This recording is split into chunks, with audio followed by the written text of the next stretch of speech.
This program features live coverage of an African safari and may include animal kills and carcasses. Viewer discretion is advised. Good afternoon, hello and welcome to a windy, cloudy afternoon here in the Sabi Sands. My name is Scott Dyson. I'm teamed up with Herb, an expert tracker, as well as Dave on camera. And you just got a glimpse of our resident herd of wildebeest that we've been very, very fortunate in seeing two of them give birth. One of them was yesterday morning and another one was the day before that. They have given birth to a total of 4 in the last week or so, and there was interestingly another one that was born yesterday while we weren't around, but I did see that there was an extra addition yesterday evening when we came back from the sunset safari.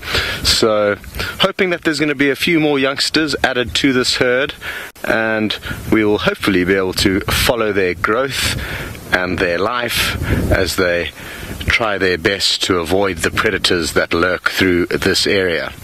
Now, this is a live safari. If any of you are joining for the very first time, we would love to know who you are, where you are watching, and how you would contact us is with the hashtag Safari Live on Twitter, or depending on whichever platform you may be watching, there may be a comment box where you can just pop a question in there. So let's move a little bit closer, try and get you some views of these young wildebeest. They're incredibly cute. They look a lot different to their parents in that they're caramel brown color, not a gunmetal blue like the adults. And who knows, maybe we'll get lucky and see another live birth this afternoon. That would be incredible. The one that we saw yesterday was from foot, which is absolutely ridiculous and testament to how relaxed these wildebeest are with our presence. Today, however, we've noticed it's a little bit different, and that's probably because of the windy conditions. They're not going to be feeling as confident about our presence, not really because of us, but because of this wind. There could be predators sneaking up on them, and their hearing will be muffled by the wind. Also, every little bush that blows, or tuft of grass, can confuse them, and they could think it might be a predator sneaking up on them in the grass. But then a very nice open clearing here, so I don't think they've got anything to worry about, and we have scoured this property this morning for any predators, and there are none nearby here as far as we are aware. Of course, we could be surprised. Wonderful. So it's not just myself out this afternoon. You will also have the joy of joining up with Tristan as well as Noel as they go about their safari. So why don't you go and see what Tristan's plans are for the afternoon. Well, good afternoon, everybody, and welcome to our very gloomy, dingy, overcast safari. In a special warm welcome to the schools that have joined us this afternoon. I hope that it's going to be a wonderful trip through the African wilderness. Now, my name is Tristan, and on camera today I've got Ferg. And Ferg, have you spotted something? Because Ferg is pointing off in the distance. Straight ahead, what have you spotted, Ferg? You've spotted a bird. Oh, lovely, Fergus. There we go. Now, remember, this is an interactive safari, kids, so you can ask your teacher any question that you may have, and we'll try and answer as many as possible, so ask lots. Now, that bird that you just saw was called a Leopard cuckoo, and it's a very naughty bird because that bird parasitizes others. Now, when we say parasitizes, what that means is it basically harms other birds, and how it does that is it will go to their nests, it will kick their eggs out in some cases, so it takes the eggs out of the host bird and it will lay its own eggs there, and then it flies away and it leaves those birds to look after and incubate those eggs until they hatch and then feed those little chicks. Also, what they'll do is they'll lay eggs in the nest with the other eggs, and the eggs look exactly the same as those other birds' eggs, and then those other birds don't know any different, and when the little chick hatches it looks the same as its babies, and so the bond is created between that and the mother, and so then when it starts to change and it looks like a different bird, they don't get rid of it because they've already formed the bond and think that it's their own. So very naughty of those birds to do that, but very clever as well, because it means they don't actually have to worry about raising any chicks or building nests or expending any energy doing any of those things. Right, now I'm going to go along. I'm busy trying to see if I can find you a spotty cat, because we had a leopard this morning, so I'm trying to find her, and while I do that, back to Scott, who's managed to find an animal that I think our leopards would like to hunt, particularly the babies. exactly. The leopards would certainly like to hunt these wildebeest, but what I would prefer is Tristan to continue his hunt for the leopards rather than the leopards hunting these young wildebeest, and that way you will get to see the beautiful spotted cats, and I'm feeling confident that Tristan will get lucky. I must apologize to the 3 schools that are joining us, the Brady Brown School, the Bartlett School, as well as Linville, and it's wonderful to have you guys with us on safari. Please send through as many questions as you can. We would love to help answer them, and it's always wonderful to chat with you guys. I wish that when I was at school I could join a live safari, but that wasn't an option back then. So we've just got a question through from Atiana. You would like to know if I've ever been chased before. Yes, I have, by a number of different animals: buffalo, rhino, elephant, and sometimes also the lions and the leopards can chase us.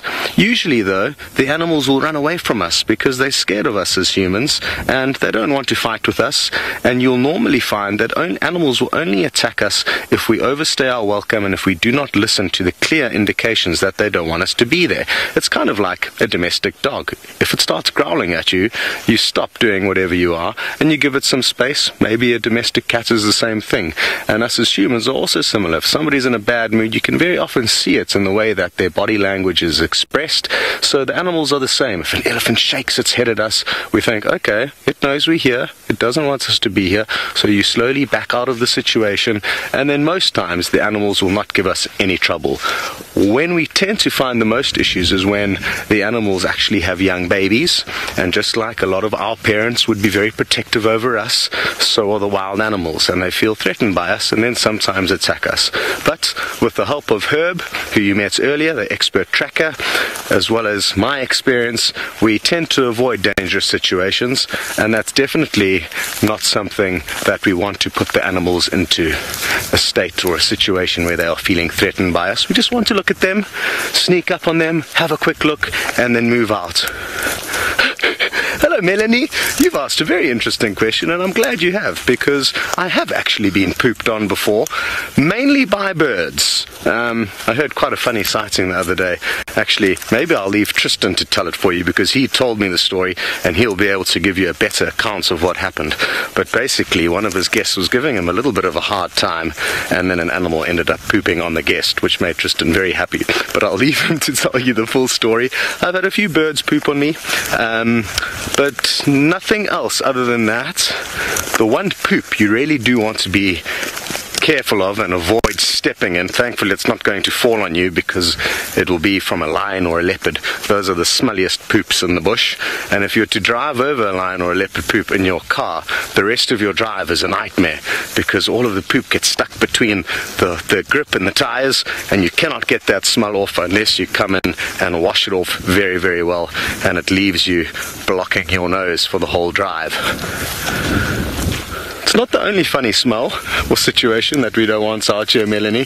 Some other situations where we get into smelly or possibly disgusting situations are if animals like lion kill a big prey animal like buffalo or a giraffe. After a few days of lying out in the sun, because the lions can't eat it very quickly, it begins to really, really smell and be covered in maggots.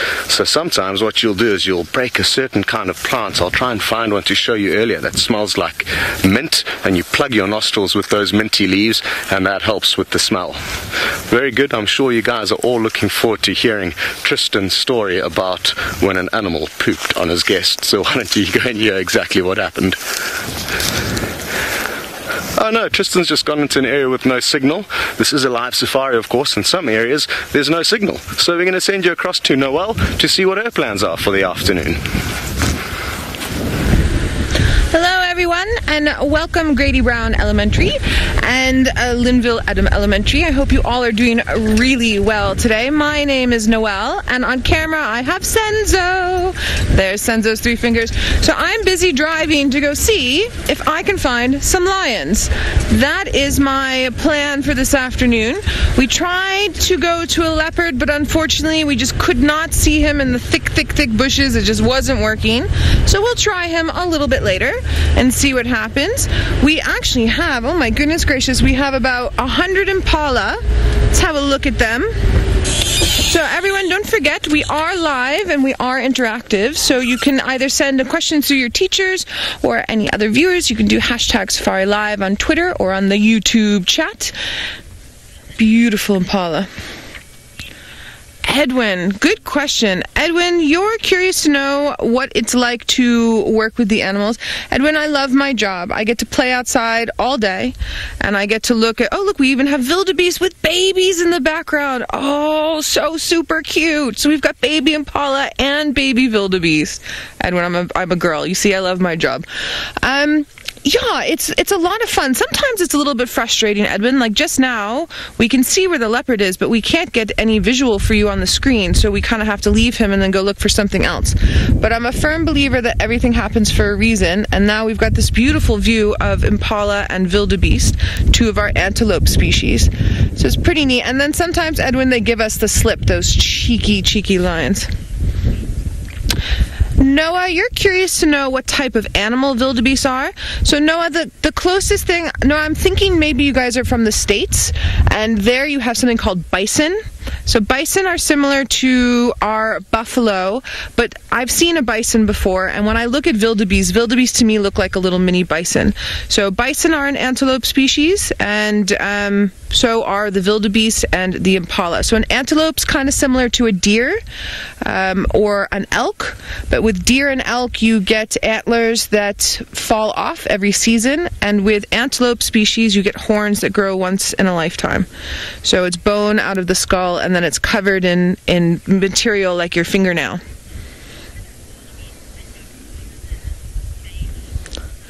Eliza, super cool question. Can a wildebeest adopt another animal's baby? Eliza, I've never heard of that happening. And look, just because I haven't seen it happen and just because I haven't read that it's happened doesn't mean that some freaky occurrence couldn't happen. But in general, no. They like their own babies and they stick with their own babies. Lions will sometimes suckle the cubs of other sister lions' cubs. But the wildebeest tend to stick to their own. Same with the impala. Can you hear them at all? I can hear them making noises. I just want to see if maybe you all can hear the same noises I can hear.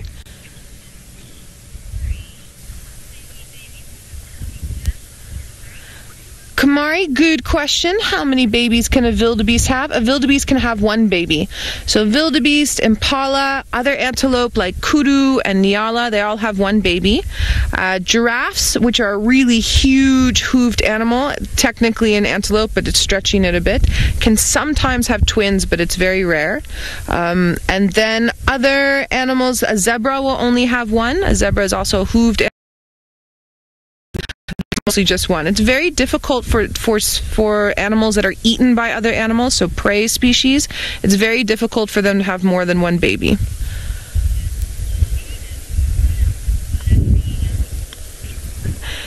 Aiden, good question. You want to know why are the impala hanging out with the wildebeest?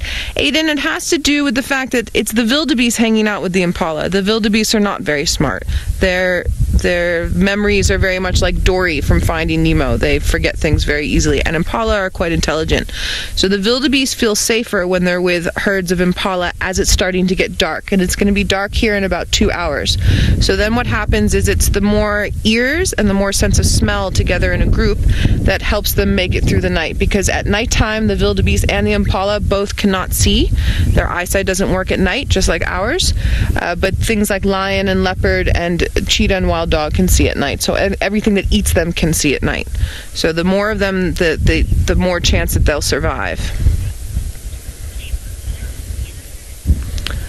Mason also, yes, you guys have the best questions today. Mason, there could be 3 impala in a herd, or there can be 150 impala in a herd. It just depends. It's very variable. And sometimes the herd is lots of mamas and babies, and sometimes the herd is lots of males. The male herds are called bachelor groups, and then the herds with the females and the young are called breeding herds.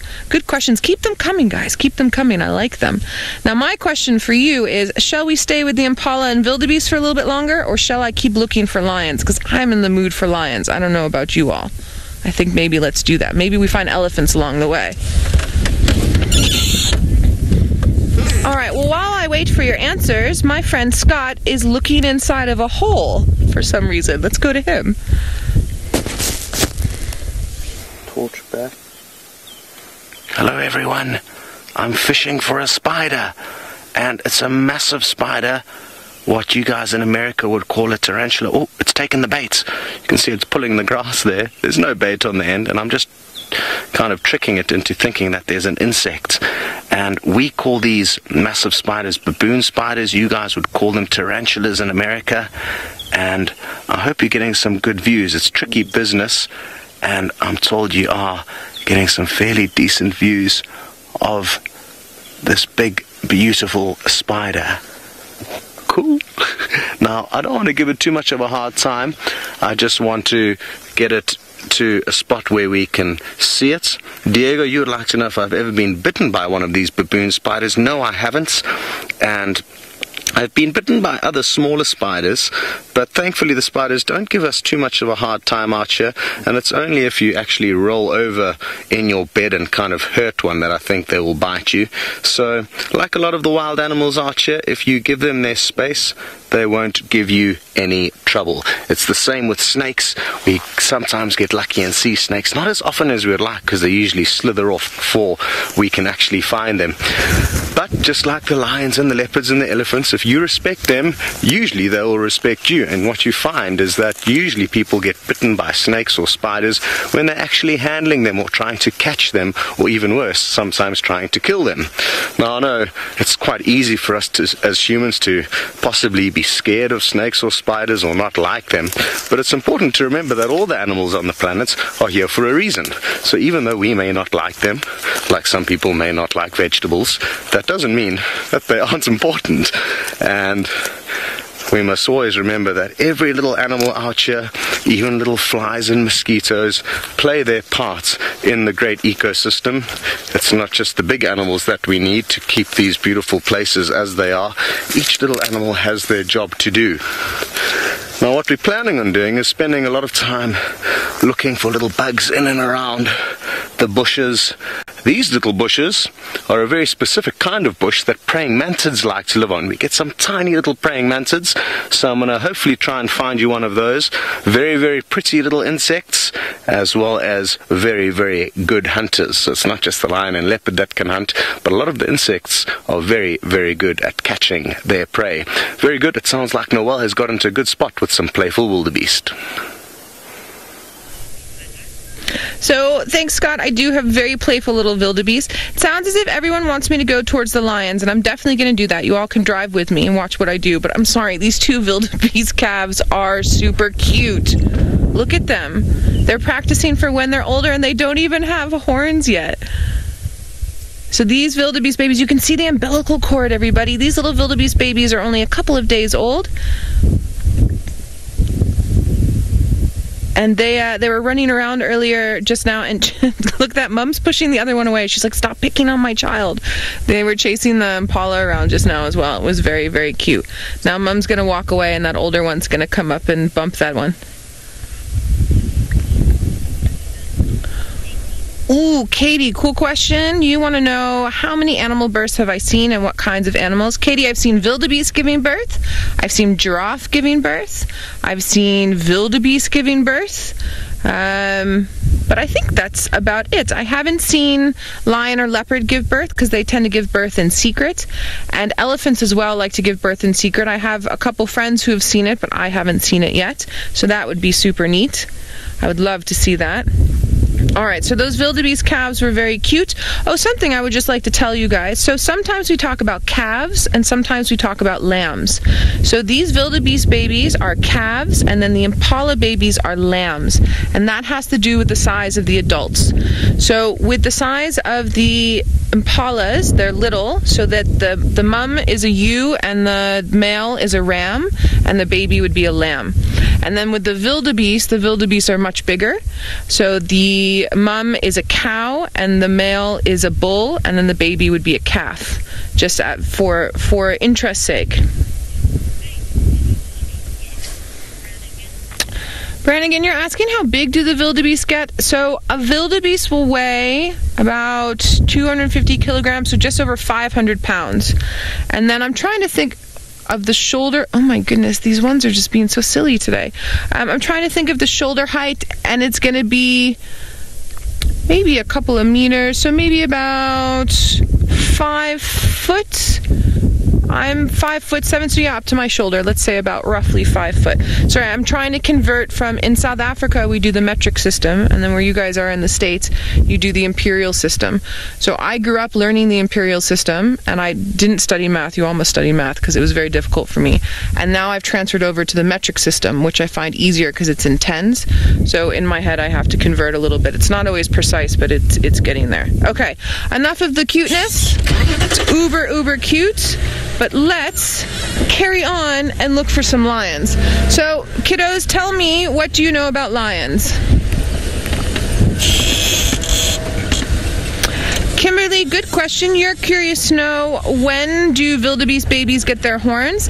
You'll start seeing their horns properly after a few months, and then by the time they're a year old, oh come on Wendy, drive, they've got 2 little double horns like this, and then at 2 years they come out like this, and then so on until they curl around like that.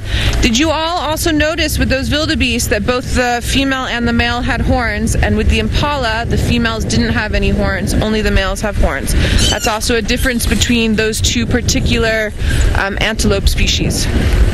And then the bison that you all get in the States, I believe, although I could be wrong on this, maybe one of you knows, I believe that both male and female with bison have horns as well.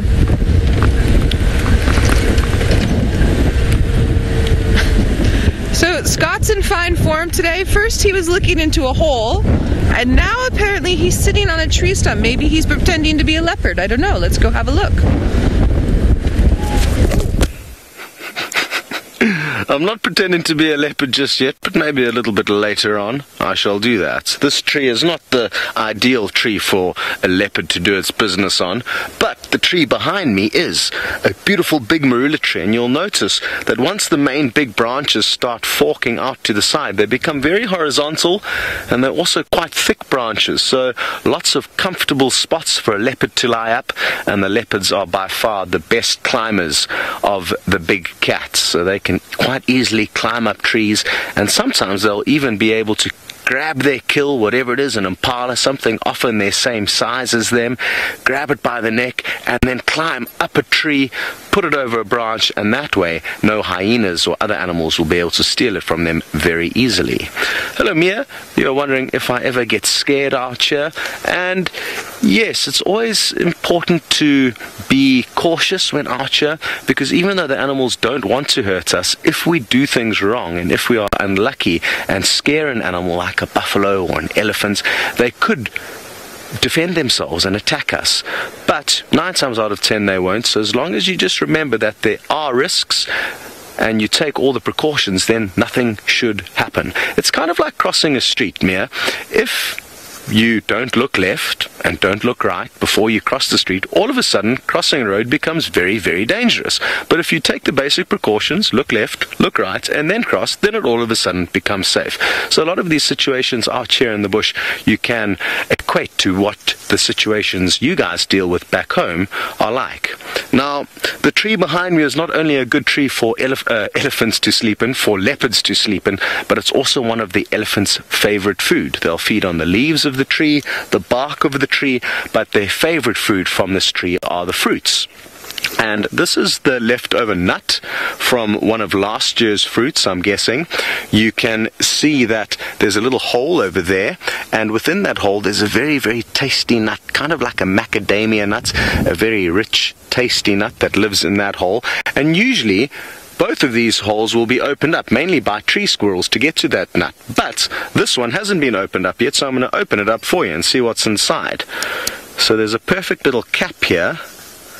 And as you see, it's easy to open now because it's an old nut. There we go. Oops. So once that pops out, the nut would ordinarily be waiting for you inside there, and they are very, very tasty and highly nutritious. But this one's probably been eaten by small bugs and insects because it has been lying on the ground for a long time. Now, before this fruit became old and probably eaten by elephants initially, it would have had probably been the size of a golf ball and had a big layer of flesh around it. And I can actually see some of the fruits in the tree up above us. It's going to be tricky for Dave to find one, but if he looks around enough he will. They're probably halfway to being ripe at the moment, so in about another month or so all of these fruits will start dropping from the trees, and what that means is that the elephants will be in a very, very good mood. And sometimes you get to actually see the herds running from tree to tree, trying to beat all of their herd members to get to all the fruits lying at the bottom, and then they gobble them up as quickly as they can. So that's something that I'm looking forward to in the next month or so once these fruits are ripe. We can also make some tasty marmalades and jam. Oh, I dropped my flashlight. Some tasty marmalades and jam out of the fruits, and for those who like beer, you can make a local beer out of the fruits, and that's what the local people from this area do. Danielle, yes, people can definitely eat these nuts. It's not just for the squirrels and other animals, but we can eat them. The problem is I think because they're quite small and because these nuts are very hard to break into, they haven't been sold in shops and been commercialized just yet. But in certain shops in this general area, this is the home of the marula tree, the area that we are in and the area that they grow best. Sometimes you can actually buy these little nuts and they are absolutely delicious. But like I said earlier, when I popped that cap off now, it was very easy. Usually when the nuts is more fresh, it's very, very difficult to pop that cap out and get to the nuts. Hello, Mrs. Harper. You would like to know if leopards hunt from up in trees because they're not as fast as the other cats. And no, that's not the case. They're not as fast as cheetah.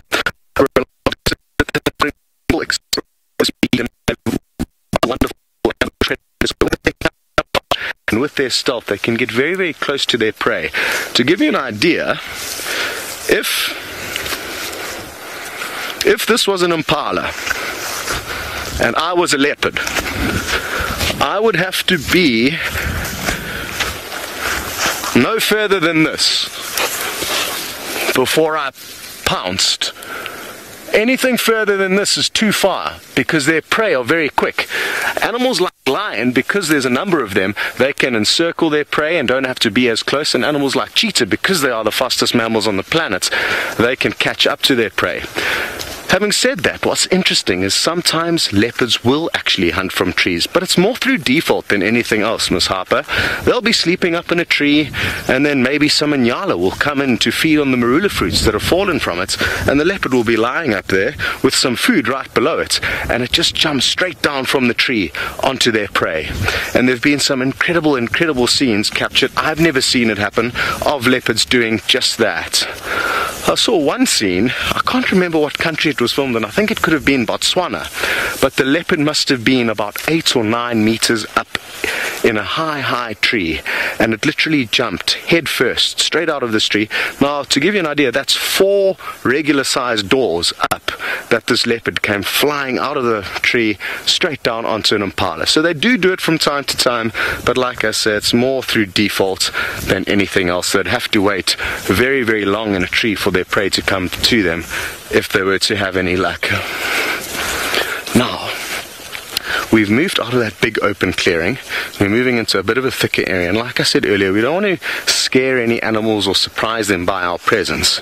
So I've got this bag, well, it's a sock actually, that's filled with ash from the campfire.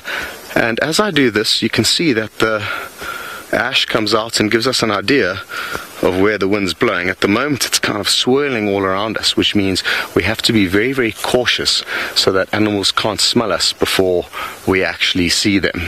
So I'll keep testing the wind as we go. It seems to be predominantly coming into us, which means any animals ahead of us shouldn't know that we're coming.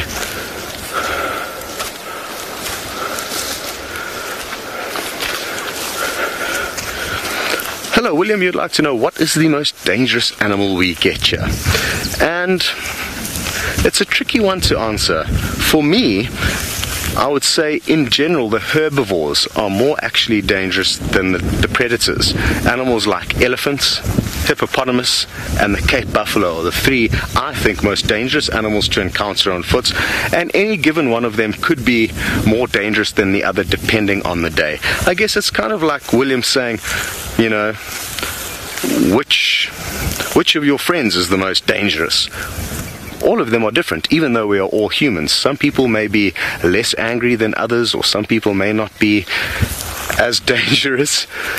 So just like we have our own personalities, so do wild animals. But interestingly, it's mainly the herbivores that are dangerous to us on foot, not so much the big cats, which is what everyone kind of tends to think. But they don't want to hunt us, they don't want to eat us. Sounds like Noelle is trying her best to find you some predators, so why don't you guys jump on her vehicle and give her a hand. Hopefully maybe one of you will spot it before she does. Ooh, yeah. Before us, but I also have Senzo with me, and Senzo has some crack in eyesight, so I don't know. We'll see. We'll have to play. Very blustery. It wants to rain just now. My hat keeps flying off, so I'm going to have to drive like this. I need to check the road every now and then, so excuse the back head.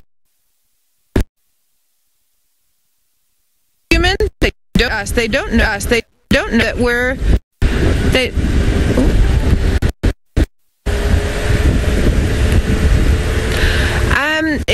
If they've never eaten a human, they don't know that everything they eat has 4 legs.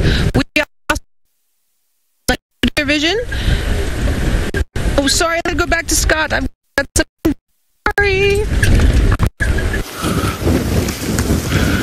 Hello. Shame it sounds like the signal on Noelle and Tristan's vehicle is a little bit shaky today, but thankfully we've got some technical geniuses that will hopefully fix the problem sooner rather than later. And you've come back to us at a good time, because we've come upon an old graveyard, and it looks like the scene of where a male impala has died. His horns have broken apart, and what I'm hoping to show you is exactly how horns are different to antlers. Now, the horns would have been kind of something like that on the head of the impala. How do I look? Right. Could I be an impala maybe? So what's interesting here, and for a lot of you guys in America, you guys will have deer, and deer don't have horns, they have antlers, and there's quite a big difference between a horn and an antler. Antlers fall off every year and regrow very, very quickly when it comes for the rutting season, and it's got a velvety kind of covering around it, so a softer kind of covering. Here in Africa, all of our antelope have got horns. We don't have any animals with antlers.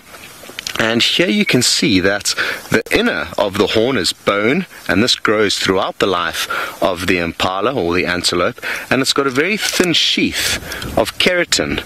So this is the same material that makes up our fingernails or our hair, and it's just a very, very thin sheath that creates that brown coloration on the outside of this bony inner.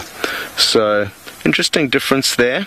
Now, there's a few animals that are making sure that nothing goes to waste out here, and namely, there are some horn borer moth, and it's a very, very specifically modified moth that's created these little tubes or cases as they fed on this keratin sheath. Keratin, our fingernails and hair, is very, very difficult to digest, but these very specialized moths can do just that. Not only that, there's a few termites. I can see one here. Tiny little termite that's using this as its home. They're not actually feeding so much on any parts of the horn or bone, but I think they've just decided that it was a good place for them to live. So termites are also very important, also very specialized in what they can do and what they can feed on, and they are the #1 recyclers of all vegetable matter.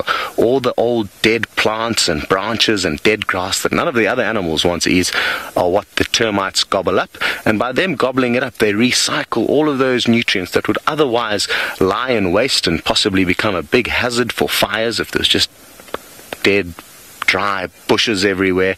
So they do a very, very good job of recycling everything. So now I just want to put everything back just the way I found it, so that we don't interrupt Mother Nature's plans too much. Oh, here's another little piece of the keratin sheath that you can see the bony inner would have come around. Cool. Nyla, you would like to know if there's anything that we could use these impala horns for, and I guess maybe some decorations in one's home, but usually we don't like to pick up anything and move anything out of the bush, because like I said, there are animals that need those things to survive. The horn borer moth that eats that keratin sheath wouldn't have any food if we kept taking all the horns out of the bush. So generally, when you are in a wildlife reserve or wildlife area, it's best to just come in, look, observe, and not necessarily take anything with you other than memories. So that's the rule we try to stick by when going about our adventures. Imagine if somebody had taken those horns, we wouldn't have actually been able to see them.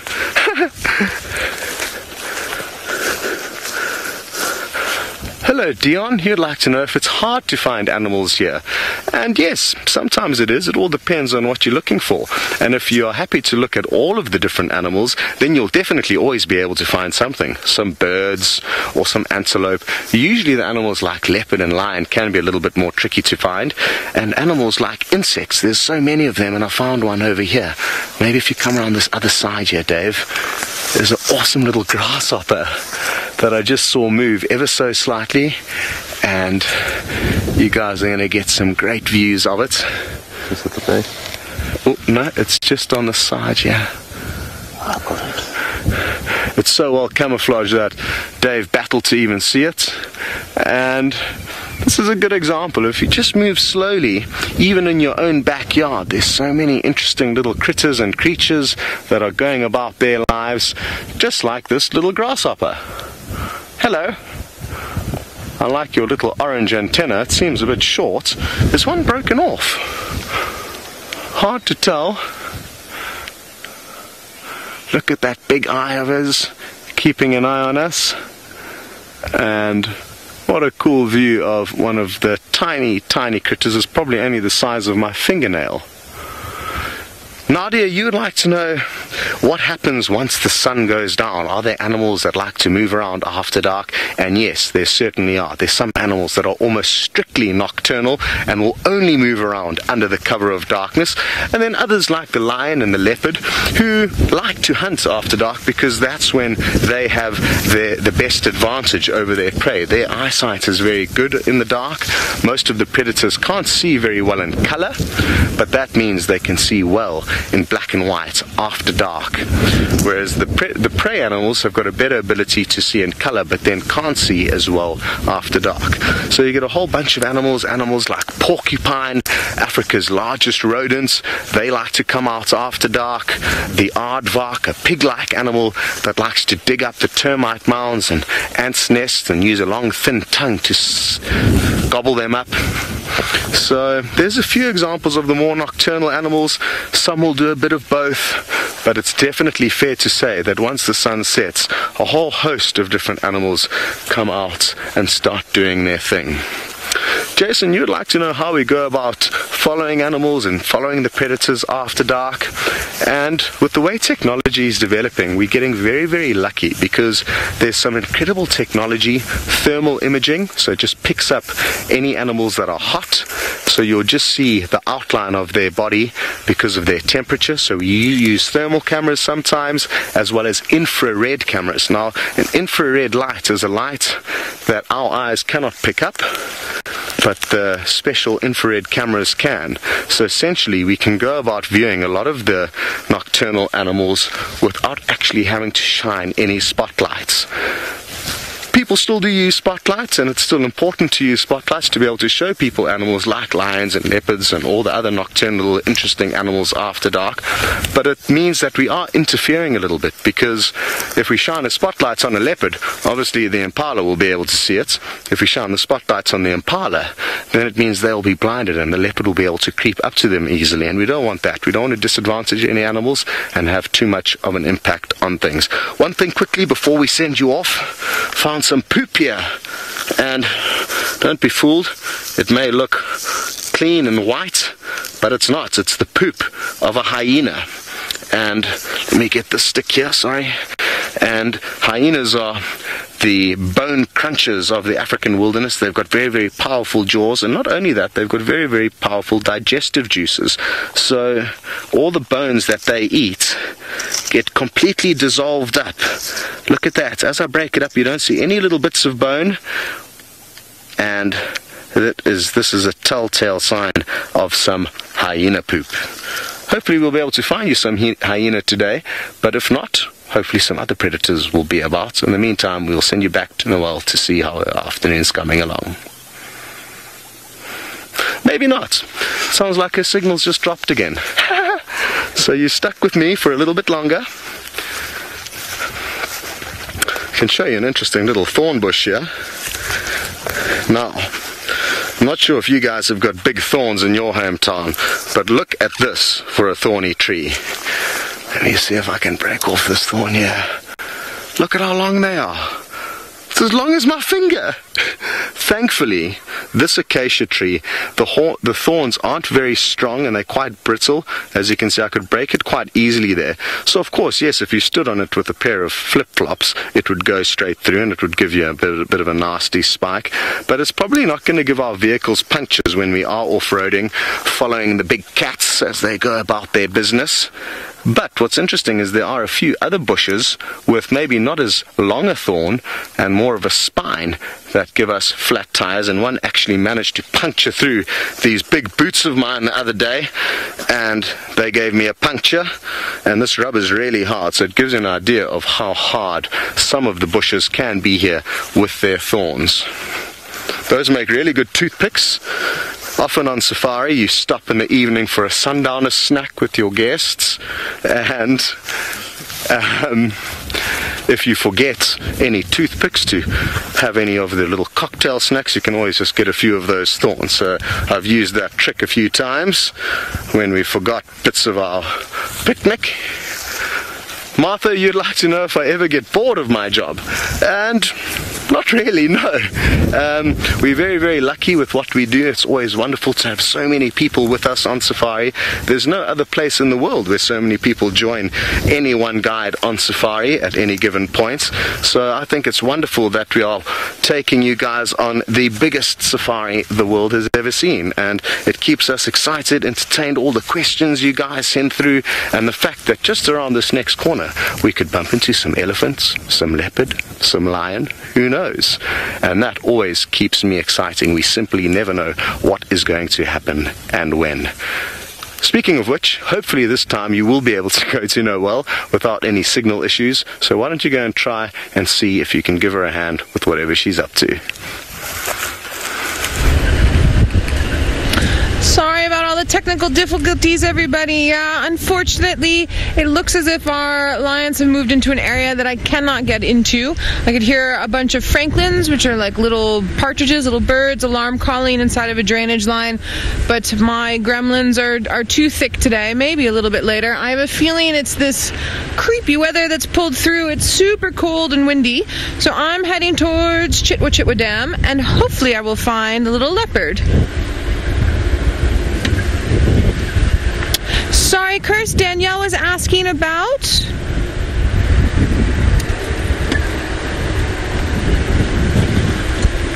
Danielle, good question. You're asking, how do we tell animal tracks apart from one another?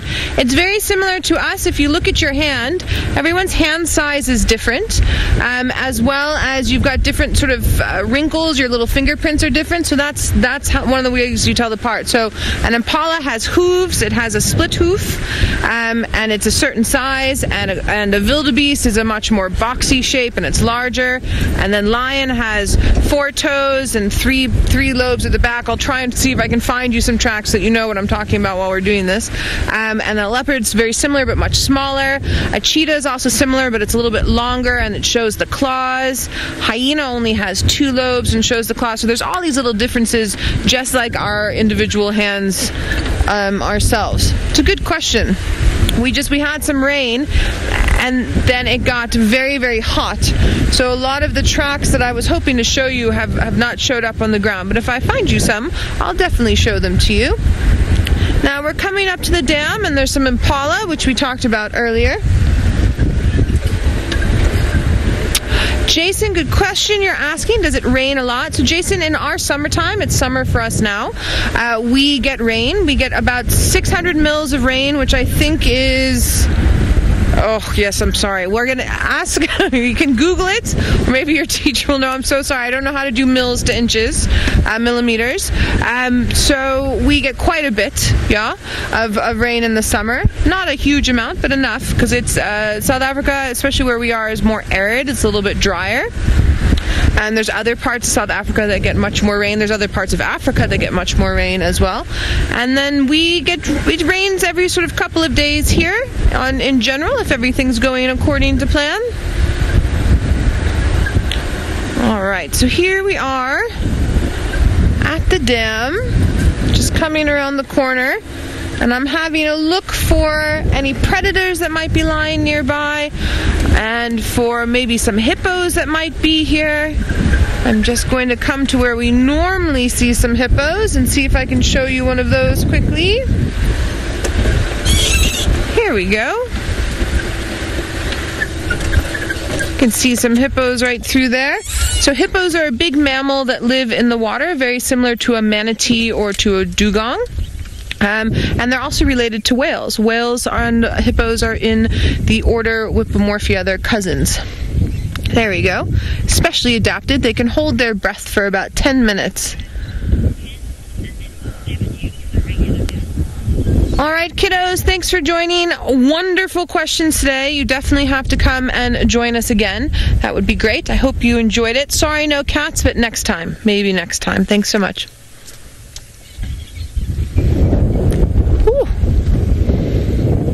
All right. Hello, everyone else. Welcome back. Well, I'm saying welcome back, but you haven't really gone anywhere. We're still here. It's very cold and very windy, and the gremlins are really hitting me hard today.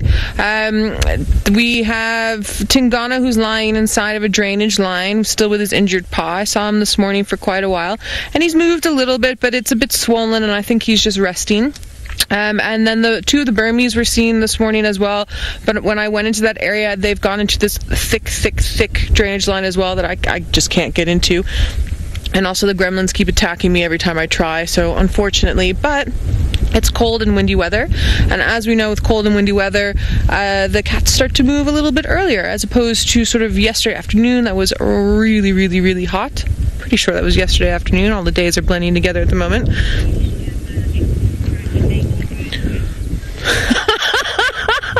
Sorry. Okay, so sometimes when I'm talking to you guys, Kirsty's in my ear, and every now and then when I pause, take a breath, and think about what I want to say, Kirsty's in my ear again with something else, just telling me what's going on and giving you questions, and so relating information back, and then also telling me what is Scott seeing and what is Tristan seeing. So apparently my friend Tristan, who left the same time as I am, is no longer mobile. He's being towed back to camp. Something's happened with Rusty, and so I'm sorry, Tristan. I'm a horrible person. If someone falls over, I laugh. I don't mean to. It's just a really bad reaction. So hopefully Tristan will sort out what he needs to sort out, and then come back to us. Shame, man. That's very unfortunate. Okay, so everybody, what are we going to do today? What would we like to try and see? What would we like to try and find? I'm sitting here at Chitwa Dam with my rain covers on because it looks like it's going to rain, so you will see a pole every now and then.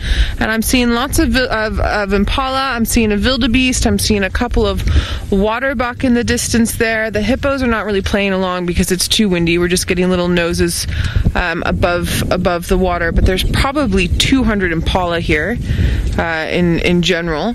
Lots of little babies, tons of little babies. Those wildebeest babies earlier were super cute. I think what we might do is we might have a look around the backside of Chitwood Dam and see if Hassan has popped up. This morning, Tristan had quite a nice sighting with Tundi, but she's moved away, and I think that's what he was doing before he broke down, unfortunately. And so I'll ask and see if there's any updates with that. Now, while I'm busy debating about what we're going to do and where we're going to go, let's head back to Scott, who I didn't quite get what he's up to, but he's on his own 2 feet in the bush, so I'm sure it's something fun.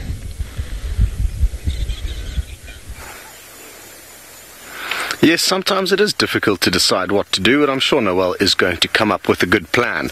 Now, I've found the sickle bush, the tree responsible for giving me a puncture a few days ago, and I'd just like to show you what I mean about these spines. They're not as clearly evident as the big white thorns of that acacia tree we were looking at earlier, but these are the ones that are really, really strong. I mean, this one's a bit long, so it's not too strong, but this one underneath here, it's short, it's sharp, and it's very, very hard wood. It's very hard to bend and break, and these bushes also give our cars the most punctures out of all. So a good example of, if you know which bushes are around the area that you are driving off-road, you will limit your chances of getting a puncture. And there's nothing worse than getting a puncture. Often it can be at the worst timing, as you're about to arrive at some lions roaring. All the air goes out, and then you have to stop, change the tire, and miss out on the action.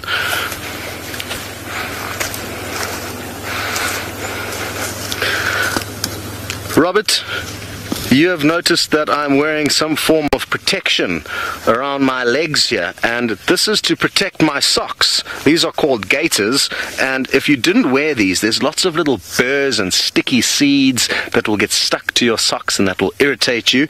So that is why I'm wearing these little gaiters, to keep my socks free of burrs and sticky seeds.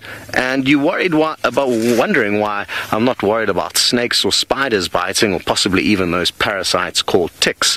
And snakes and spiders are unlikely to bite us unless, of course, you step on them or aggravate them. The ticks, however, are a bit different. They can pop on as we're walking through the long grass. They often sit and stand on the edge of blades of grass and then latch onto you as you move past, just like they latch onto all the different herbivores. And I'm sure we'll actually be able to find you some ticks in this area. There's some very big ticks called rhino ticks that specialize on latching onto the rhinos, and I'm confident we'll be able to find you some of those. But as long as you kind of watch where you're going, you probably aren't going to come into any trouble. So that's why I'm wearing shorts. It also is quite a warm area that we're working in here. Ordinarily, if the sun was shining, I would be sweating right now. It gets very, very hot and humid in this part of South Africa. And even though it's cloudy today, it's definitely not cold. So if I was to be wearing longs, it would be unpleasantly hot.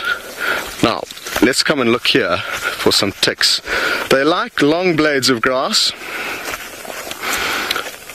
Not like the one I showed you a bit earlier. That was a bit too short. It's not a tick, but we found a spider. Look at that. How cool. And it looks like she's on her nest of little eggs that she would have wrapped up in that little white fluffy material. And looks like she's taking a good job in making sure that those eggs are protected and that nothing comes and gobbles them up. Well done, Mommy Spider. She's got beautiful colorations and markings. As I bend this little blade of grass down, you'll see. Good. Debbie in Vancouver, you'd like to know a little bit more about the unknown leopard that we saw this morning, and to be honest, we don't really know too much about him, and I'm hoping Tristan, who's got the most experience of leopards in this area, will be able to work out who he was. He was quite relaxed. We found him on foot, and initially we thought he was Hosanna, a young male that the guys have spent a lot of time with here in the last 2 years that he's been alive, and he's very, very relaxed with us on foot. So when we first found him, he just moved moved off the termite mound and lay about 20 meters from us, so we incorrectly just assumed that it was our friend Hosanna, but it wasn't, and we are not too sure who he is, where he's come from, but hopefully we will be able to work out exactly where he is. I'm confident we will. A lot of you guys may also be able to help us in his identification. We just need to show you guys some pictures of him. He was a young male, not too sure how old exactly. We didn't get the best views. Tristan would have got better views in the vehicle when he came in and established the sighting after us. So, I'm going to continue to search for the rhino ticks. I know they like this pathway. I've seen quite a few of them on it before, and while I search for those little bloodsuckers, we will be sending you back to Noelle. Hopefully she would have made up her mind as to what she wants to do for the rest of the afternoon. Scott, I have not indeed made up my mind, and I usually just go with the flow, but I'm having a major blockage with the flow today, but that's okay. We've got wonderful antelope species and a really beautiful example of a male waterbuck. I always find a male waterbuck to be quite handsome. This one in particular has a very large, widespread horns, and he's just very handsome. Now, Tesla, sweetie, I believe you are watching today, and I hope you're feeling a bit better, and I was wondering if you would mind sending through your 12 Days of Christmas remake that you did with your mum. So if you want to send that through, and then I would wonder if there's maybe waterbuck in it, maybe impala, although I have a feeling, Tesla, that you've probably put in lions and leopards and elephants. That would be my guess. Again, guys, sorry for the poll. It is looking terrain, so we're just trying to keep our equipment safe by having our little roof on, so they will pop into the screen every now and then. Now, all of these antelope species are making their way towards the water, the impala in particular, and for a while they were running and jumping on their way. Oh, really, sir? That's rather rude. Yeah, we'll go to the baby impala. It's much cuter than what the waterbuck was doing. They were running and jumping on their way down. That has a lot to do with this windy weather that's picked up. Remember, when it's windy like this, it takes away their ability to smell and hear properly, and they really don't trust their eyesight. And also, it's going to be dark relatively soon, so they're starting to get a little bit nervous. We've got a female waterbuck.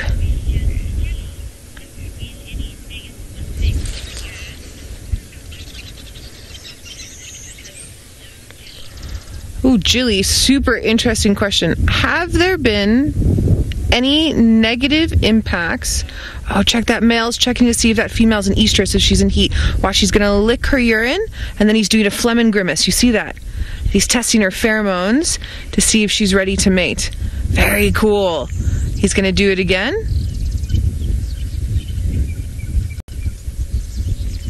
Absolutely fantastic. Really incredible social behavior to witness. So all of those pheromones that are in there are getting processed inside his organs of Jacobson. We humans don't have that organ, but we do process, look at that phlegm grimace, so wonderful. We do process pheromones in our own way. So when you find someone else attractive, it has a lot to do with their smell, which has a lot to do with pheromones. Oh, look, now he's nudging her. He wants to get a little lovin', putting his head on her rump. And sort of, he'll touch her with his leg every now and then. And if she doesn't really move away, oh look, and now he's giving her a little cuddle, a little nudge, saying I love you. And if she doesn't move away quickly, he will try and mount her. There, see her nudge? There he nudges. Now he's lining himself up. He's checking to make sure there's no other males around. She's moving, but she's not moving away quickly. And she did urinate for him quite readily and frequently, so I think it's possible that she is in the mood. Again, resting his head on her rump. So we've seen lots of births this week with all the wildebeest births. So maybe it's fitting to see the beginning part of it as well with the antelope species. She's keeping her tail erect, so to me she's looking very receptive. Now he touches her again with his leg. It's a slow dance, a very slow dance. And he obviously doesn't want to force himself upon her. He wants to make sure that whatever energy he's putting into this, she's receptive as well, or else it's just a waste of energy and time. Okay, so while we're waiting to see if this male waterbuck manages to get to where he wants to go, Julie, you were wondering, have there been, since Kruger National Park opened up on the northern end to Zimbabwe, have there been any negative impacts over the years? So just to give everyone, I don't have any maps with me, I'm so sorry, but just to give everyone a sort of idea of how we're situated. So we are inside the Sabi Sands, which is concessions that are tied together on the southwestern side of Kruger National Park. We're not inside of Kruger National Park, we are open to Kruger National Park. We're in the greater Kruger area. And then Kruger goes the whole eastern boundary of South Africa with Mozambique, and then is open to Zim and Mozambique on the top there. So basically what Julie's asking is, there was a transfrontier park that was opened up to allow free movement of animals back and forth, and how is that affected? So something that's interesting, when they dropped those fences there, I think maybe did he stop? Oh, there's warthogs. Maybe let's watch the warthogs while I'm busy telling everybody about this, so you can watch the beautiful wildlife instead of looking at my face. And they're moving as well, which is quite nice. So when those fences were dropped, what ended up happening was there was the thought that animals would just automatically move over, and it didn't really happen that way. So they translocated a whole bunch of elephants, and then those elephants were like, well, we don't want to be here, and they just moved back to where they were. So slowly over the years, there has been some nice movement, and that's worked out well. I'm thinking sort of from negative impacts is really hard with the transfrontier parks, because South Africa has its own regulations when it comes to wildlife, and Zimbabwe has their own regulations, and Mozambique has their own regulations. So our conservation is different from their conservation, and so that can sometimes cause problems. Also, Zimbabwe has gone through a lot of political strife, as has Mozambique. So there's been a lot of influx of people from both countries, a lot through the park. So that's been quite difficult as well. But yeah, I think it's been about a 50-50 split, Julie. We could talk, basically, Julie, we could talk about this the whole game drive. And it is a really great question, and is a really in-depth scenario to discuss. But I think just sort of overall, in a roundabout ball, it's been good, and it is good, but it's also, there's still not enough space, there's still too much fragmentation, there's still too many humans around, and the wildlife needs more space to be in. And with the political things that are happening in Zimbabwe and Mozambique, and also you could say a little bit in South Africa, has led a lot to influences from outside countries, specifically overseas countries, coming in, and that's been an uprise in poaching. So that's an issue as well. And then in the northern part of Kruger, there's not a lot of rhinos up there, so the poachers that are coming in that aren't getting rhinos, they're trying to take out elephants on the way out, and that's been a trend in the past couple of years. So that doesn't necessarily have anything to do with dropping fences or opening fences, because they'll still get over the fences, the poachers. Yeah, so 50-50, Julie. Let's go 50-50. All right.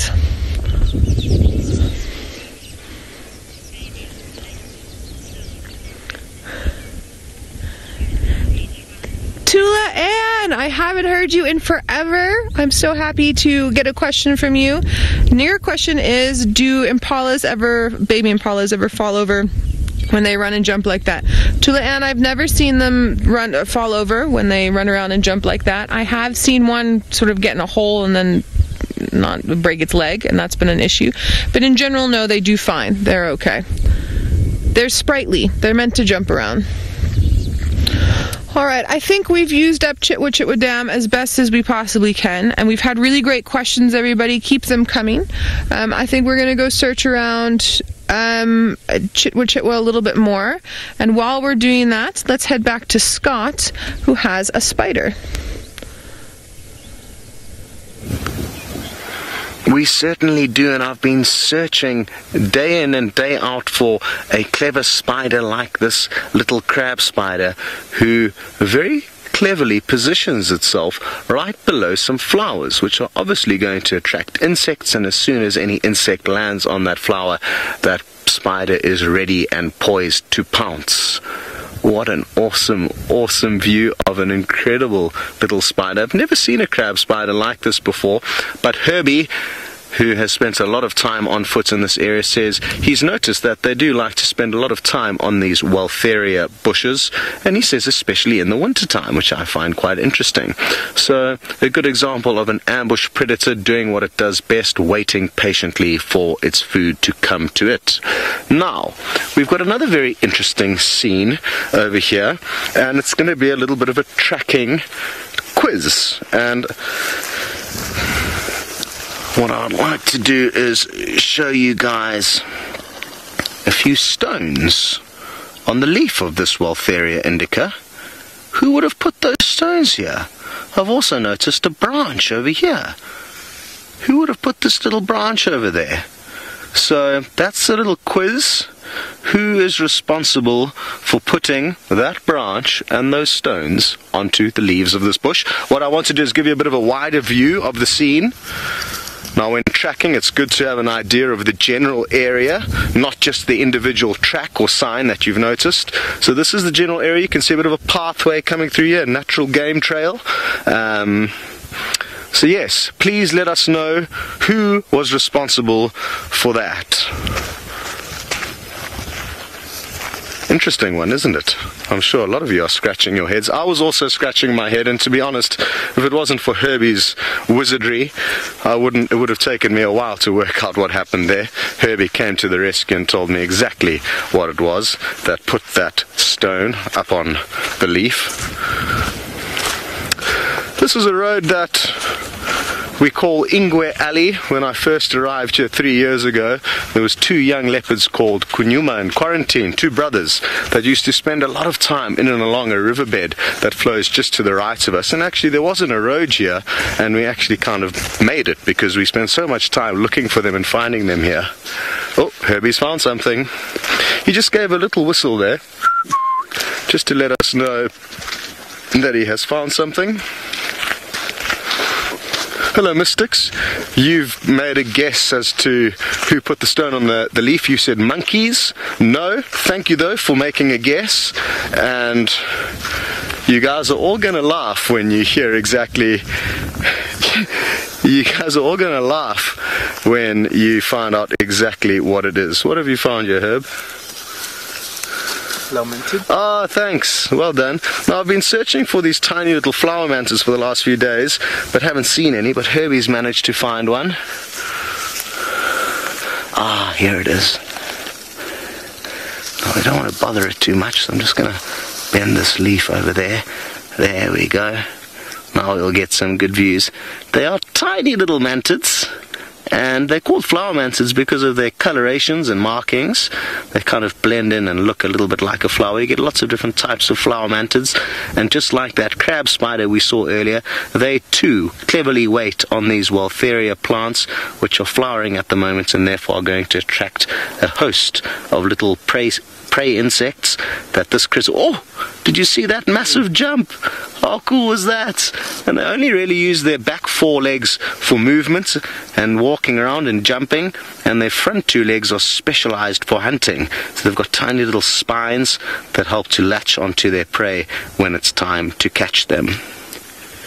Good. Thank you, little flower mantid, and thanks to Herbie. Kathleen, you said a squirrel, and the clue I'm going to give you is you guys need to think a little bit bigger than monkeys and squirrels. Both of those are wrong, and I actually don't want to go too far away. I think I actually might... Ginger, you said James did it. He's a trickster and a joker, but he cannot claim responsibility for that. The animal that probably can claim responsibility for doing it is the same animal that did this. Rocky, you got it. Well done. It's elephants. And just like the elephants walking past this tree after having a mud wallow and leaving their mud behind on the leaves, what happened here, and you guys are all going to laugh and possibly give yourselves a little kick in the bottom for not thinking about it, but it's so often the case with tracks. It's so simple once you've been told, but until such point in time that somebody's told you what caused the track, it becomes difficult. Now, we are back at the scene of the stones on the leaf, and you could imagine a big elephant walking along and then boink, stepping, crushing the stones into the leaf and then continuing off, and that's what gets left behind. So that is the doing of the foot of an elephant crushing this plant down as they were walking through the bush. Cool.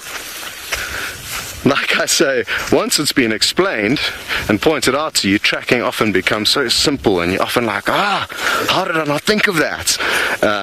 But there's lots of interesting little things that happen out here. Another common one, I remember when I was first doing my tracking tests as a beginner, is something like, this isn't a very good example, but something like a blade of grass blowing on the road like this will create an area where it looks like it's been swept. Then it stops being windy and it goes back up, and you come past and you're like, who swept the floor? And it was just the grass in the wind. So there's another example of how you're caught out and surprised by some interesting tracks. Very good. We are going to keep perusing down Ingwe Alley. Hopefully there is an Ingwe waiting for us, and Ingwe being a leopard, who knows, that young male leopard that we saw this morning wasn't too far from here. It would be incredible if we find him again. But for now, we're going to send you back to Noel.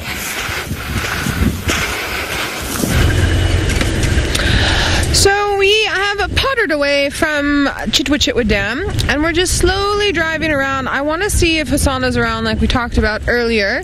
I haven't seen him in a few days since we had him after the other morning when it was raining.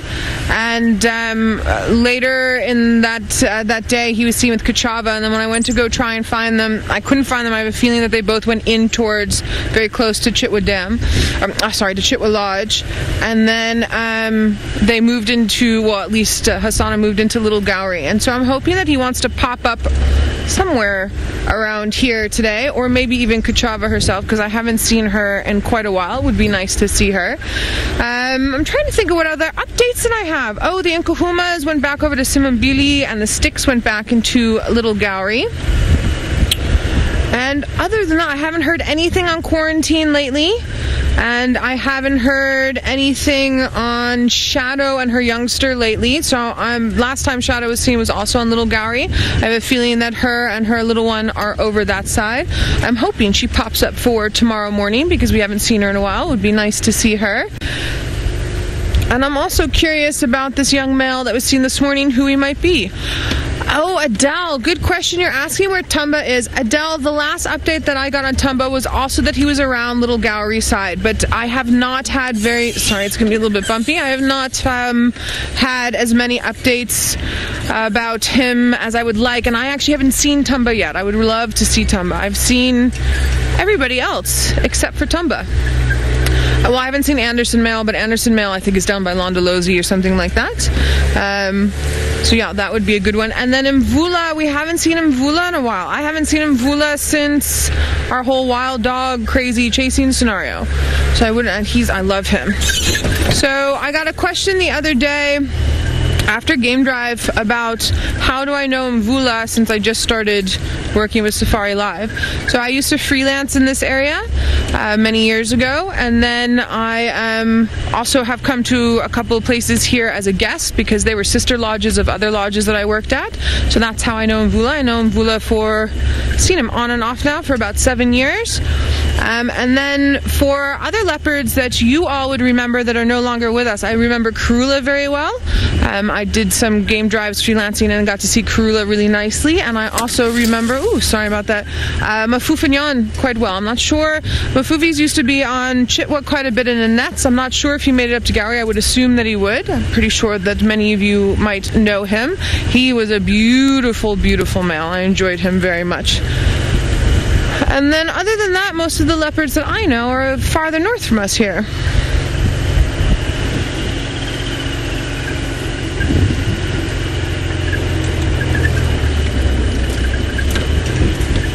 Marissa, you're curious to know, do the animals when they're injured seek humans for help? And you're asking because why would Hasana lie close to the road near camp. So Marissa, Hassana is lying close to the road. Oh, sorry, not Hassana, Tingana. Excuse me, I've done that like 3 times today. I've got Hassana on the brain. Tingana is not lying near the road close to camp because it's close to camp. He's lying there because it's part of his core territory, and that's where he feels comfortable. So it's not the fact that there's humans in that camp, it's just that's his space. So he could care less that we're there. We're actually in his space. He's not coming into ours. And no, I don't think that the animals seek out human attention for help, and I don't think, like, his paw's injured, he has some injuries, but you know, he's a wild animal, he'll take care of himself. He's not coming to us to say, look, I've got an injury. But Mariska, I'm going to say that, and then I'm going to interject it with a story from an old boss of mine, because there are circumstances where it can sometimes be a bit different. Not with cats and things, but this story is with an elephant. There was an elephant, she's still around, and she was part of some of the original research that was done in the greater Kruger area on contraceptives and movements between summer feeding and winter feeding. And so they had a collar on her that had a GPS tracker so they could chart all this stuff, etc. So by the time they wanted to take the collar off, she had just given birth to a little one, so they decided to wait because they didn't want to bother her too much. And then a few years after that, my old boss was on drive, and she came up close to the car and she was tummy rumbling at him, and he's looking at her like, okay, and now? And she kept tummy rumbling. He's like, okay, and now? And then she got down on her arms, sort of on her elbows and wrists like that in front, and lifted her ear, and the collar was cutting into her skin a little bit. So they called the vet, and the vet came and took it off. So 99.9% of the time, animals don't want anything really to do with us. They see us as part of their environment, but you will find every now and then a very special story like that. And that particular elephant and my old boss, he had worked on that property for so long. By that point, they I want to say knew each other, but I'm going to say those words, knew each other, and just remember, the way that we have emotions, the way animals have emotions are very different. So it's not that, you know, they had a relationship, but there was definitely a connection there. Sense. So there's no black and whites, but in general, yeah, Tingana is not going to come to us for help, but you have a story like I just told you there that, you know, there's special circumstances, mitigating circumstances, as it were. So it's an interesting thought. It's a good question. Alright, now Scott is busy walking about still, and before the heavens open on us, I think let's head back to him and see what he has to say. I hope the heavens don't open on us. It was looking a lot gloomier earlier when we headed out, so I'm confident that hopefully we will be able to survive the drive rain-free. I would hate to have to do the big TV show that we are doing tomorrow for Big Cat Week with wet, soggy boots. So let's hope we stay dry for that reason. I'm still continuing just to scour the earth for some of the smaller critters. There's so many interesting little things that are so easily overlooked, and to be honest, a lot of the time we are looking for the big cats and big animals like elephants, the exciting stuff, which means we tend to kind of overlook the smaller things. Scarlett, you would like to know what is the most exciting situation that's ever happened with me on foot, and probably the most... Was it elephant? Was it leopard? Was it lion? There's so many different kind of little stories that I could tell that all kind of vary in the way they've unfolded. But the closest I've ever come to having to shoot an animal was with an elephant bull. He came incredibly close to us, and he was probably from me to you away. So as he would fling out his trunk towards me, it would come probably about a meter away from my head. Thankfully, he kept stopping at that distance, but what was so scary about this situation is that he pinned us down against just a big tree, a big ebony tree, for about half an hour before we could radio a vehicle to come in and chase him off the scene. So that was probably the most life-threatening scenario I'd been in. 4 days prior to him pinning us against that tree, he had actually attacked somebody. He had got a hold of a human and tried to trample him. Thankfully, the person survived. He fell into kind of a rocky outcrop with almost a natural kind of cavity, and his whole body could fit into that hole, and when the elephant was trying to stand on him and crush him, it couldn't get at him because he was in this small little crack in the rocks. So that was my probably most scary, but there have been lots of other scary moments with lions charging. I remember once tracking a leopard.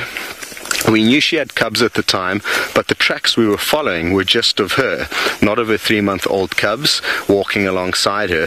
So we figured, well, let's follow these tracks and hopefully it'll take us to a kill. We were moving through a thick area along the Sand River, which is in the Sabi Sands, just a bit further south of us here. A lot of thick riparian vegetation, and we were moving through. It was first light, the sun was rising, and the tracks were heading towards the sun, which is really not the ideal situation, because when you're walking into the sun, you can't really see too well.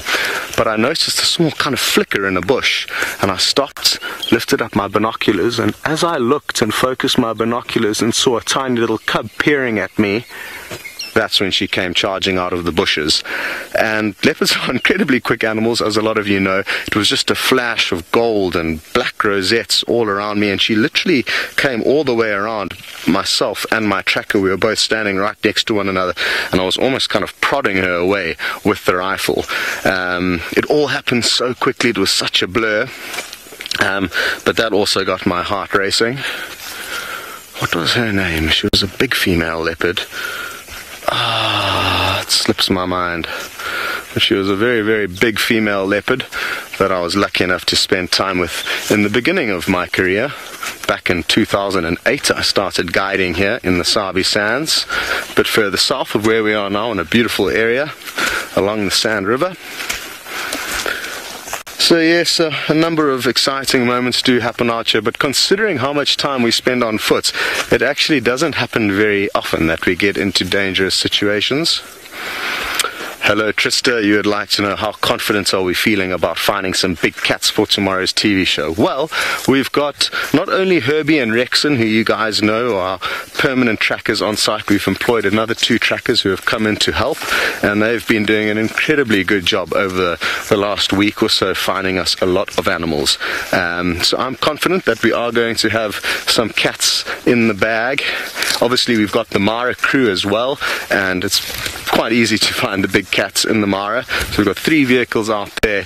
So between them, the 2 vehicles out here, plus Steph and myself on bushwalk, I'm confident that we are going to get lucky. The trick comes in, Krista, is that finding the big cats is often not the be-all and end-all. It's what those cats are actually doing once you've found them that can become the next kind of piece of the puzzle, because if all of us had cats that were fast asleep, it wouldn't make for the most exciting TV show. Yet it is a reality, and it has happened in the past that we find the cheetah, we find the lion, we find the leopard, but they're just snoozing for the whole TV show. So let's hope that not only do we find the big cats, but we find the big cats on the move.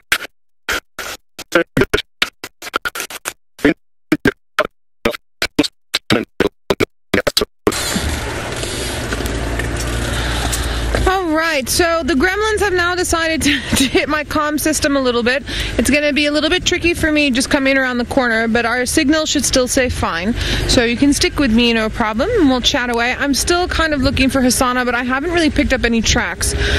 So what I'm going to try and do, because it looks like the cloud cover has lifted rather than coming down, which is good, I'm going to head back to where Tingana is, and I'm going to see if our gremlins will just leave us alone and we can get a visual on him, because I know everybody would like a nice update with him and his injury. But again, when I saw him this morning, he hasn't moved too far, but he's not unhealthy. I think he just needs some rest and some time, and he'll sort himself out nicely. He is a nice big male. For those of you who may not have watched before, Tingana, we're not quite sure exactly when Tingana was born. So he's about 10 or 12 years old, and he is one of our dominant males in the area. But most leopards, by the time you reach sort of 12 years old, you're really starting to push up into old age. I know know leopards that have lived in the wild to be about 18, but that's an exception rather than the rule. And so he's getting a lot of pressure. He's getting a lot of pressure from Hasana, who's going to be 2 years old in February. And Mvula is also about 10 or 12 years old. He's also kicking around still, so there's that pressure. Quarantine is pressuring him. I would assume that Tamba would start pressuring him as well, depending on where Tamba is going to go. Although in the sort of 2 months that I've been here, I haven't seen Tamba at all, so I have a feeling that Tamba's moving maybe more south. But that's just a guess from the little bits of information that I've had. So it'll be interesting for him. I was talking with Tristan and Viam earlier, and apparently they saw yesterday he's got a couple of marks in that paw, so it looks possibly like maybe he was in a bit of a fight. And it happens, especially, I mean, remember, cats eat meat, and so they've got a lot of bacteria in their mouths, so when they're and in their claws as well. And so when they're fighting and they're using claws and teeth, and if they bite or scratch, it's going to get a little bit of infection. But again, the hardy animals, and usually he's still in good condition, so usually they pull off fine. So I'm not too worried about it. But again, we'll just keep an eye on it and see how it goes.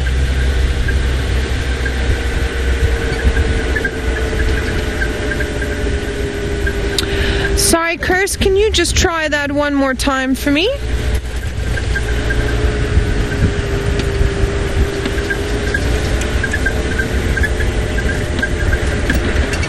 That haven't been seen before.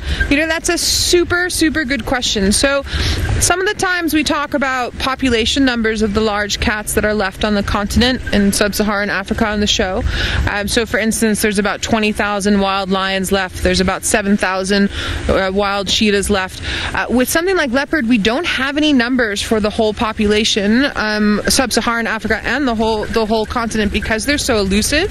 So for your question about how many unseen leopards might be in the area, I couldn't actually give you an accurate answer. I would guess if we're seeing sort of, let's say for now, 10 individuals on and off within our area, that there might be 2 or 3 other individuals that we don't see as often or know about that might be skirting. But also because leopards are quite territorial, and they have set territories that are somewhat movable, we can guesstimate more often than not that there'll probably be less leopards that we don't see and more leopards that we do.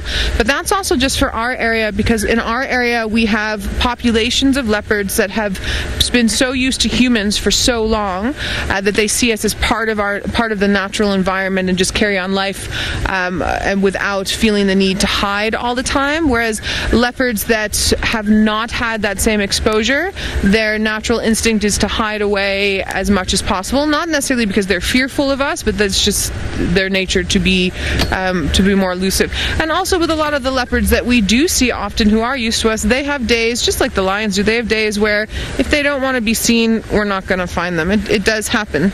It's a very good question and a very good thought. I used to do some leopard research many years ago, and the woman that I was working under had been working with leopards for about 15 years, and she was amazing.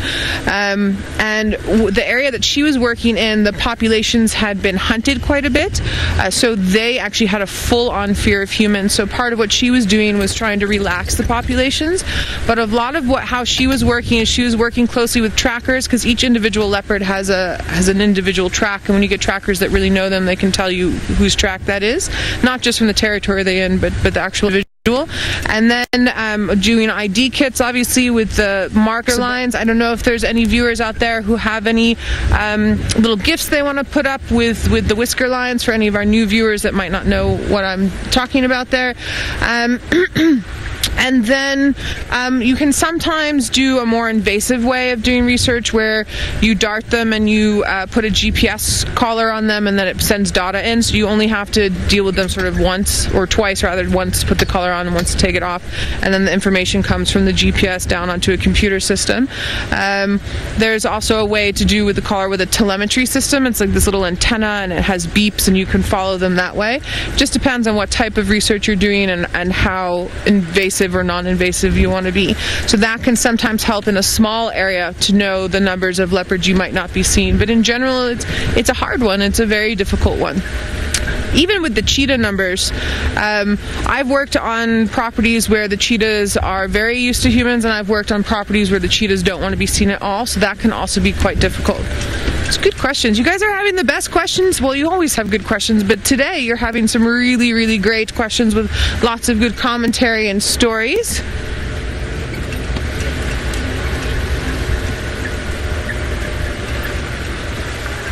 Teek, you're curious to know what happened with our injured wild dog. Teek, the ecologists and the management of Sabi Sands decided to do what they normally do with populations that are settled. So even though the wild dog is an endangered species continent-wide, our populations here are in this area are quite settled. So we do what's called in situ management, which is hands-off management in cases and scenarios where injuries are naturally induced. So that injury on that wild dog had to do most likely with being attacked by a lion. It's not a human-caused injury, so it was left alone to let nature take its course. And unfortunately, yesterday when Senzo and I went to go check on it, the wild dog had passed away. It does happen. It is unfortunate. It is sad, but it is part of nature, and that just happened to be the outcome for that scenario. We did if you watched the show from yesterday afternoon, we did a small little segment on it, and you can have a look there. All right, so Scott is still on walkabout, so let's head on over to him and see what he wants to show us. Well, nothing to show you right now, but we are on one of the roads. Now, it's always a bit of a toss-up when being on bushwalk whether to stay on the roads or follow the game trails through the bush. And the benefits of being on the roads is that that is where the clearest messages of the bush telegraph are left for us. It's far easier to see tracks on the road because the sand is often finely churned up from vehicles, especially after it's rained. If we look here, the sand is very hard, so even though, now I push my fingers down very hard, you can see a few prints, but if I do the same thing here, it becomes a lot easier to see a track where the vehicles have actually been driving. So the vehicles driving after the rain kind of churns up what is ordinarily a hardened layer of earth on top and makes it a bit easier to see tracks. We're not too far from Tundi, a female leopard's den site, and we just kind of working in this area. Hopefully we'll find some tracks of her, or maybe hear some alarm calls, and they'll be able to lead us to her position if she is not at the den.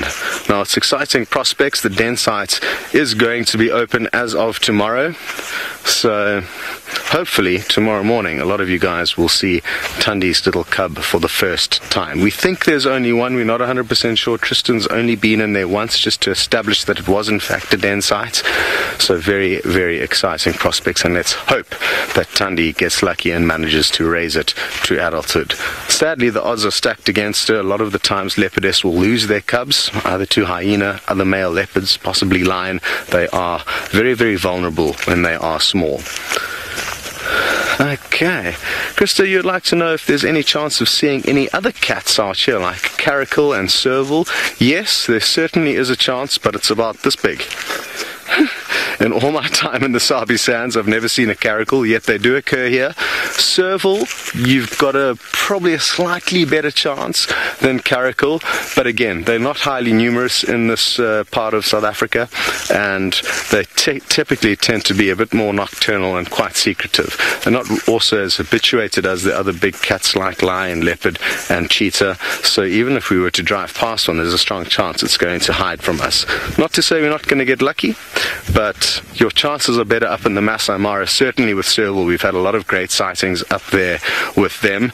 They're quite easy to find, and also a lot of them are quite relaxed. So the serval are good up there. I think Jamie or somebody did see a caracal up there, but there haven't been too many caracal sightings.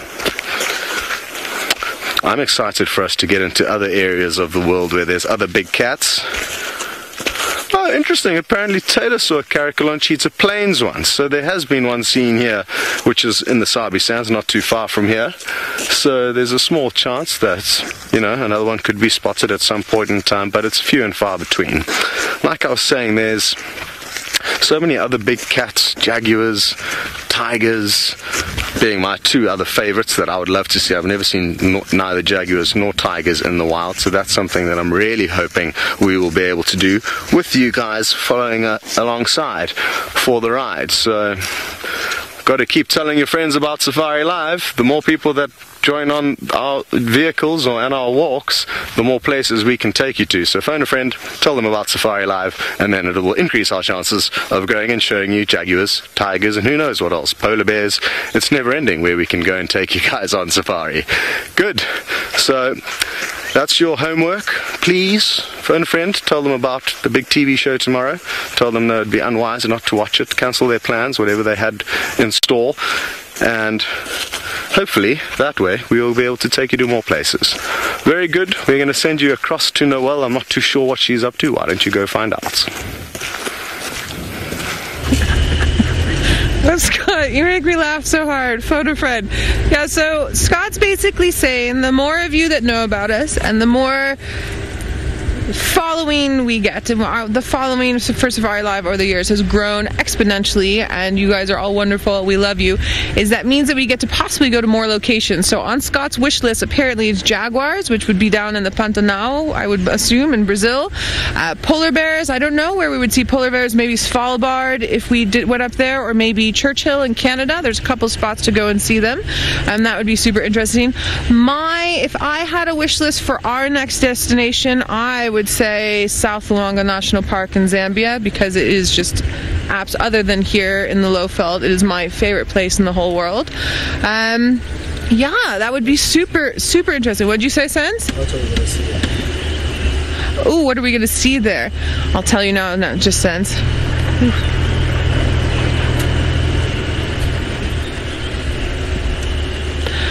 I believe the question was, have there been any introduced alien species like the rabbits in Australia and the cane toads into this area? So we have some vegetation that's been accidentally introduced. Red Mexican zinnias, which I haven't seen yet this season, and coquibos, which I actually haven't seen yet this season as well, and things like blue gums or eucalyptus. Well, most of them have been taken out, but those would have been introduced.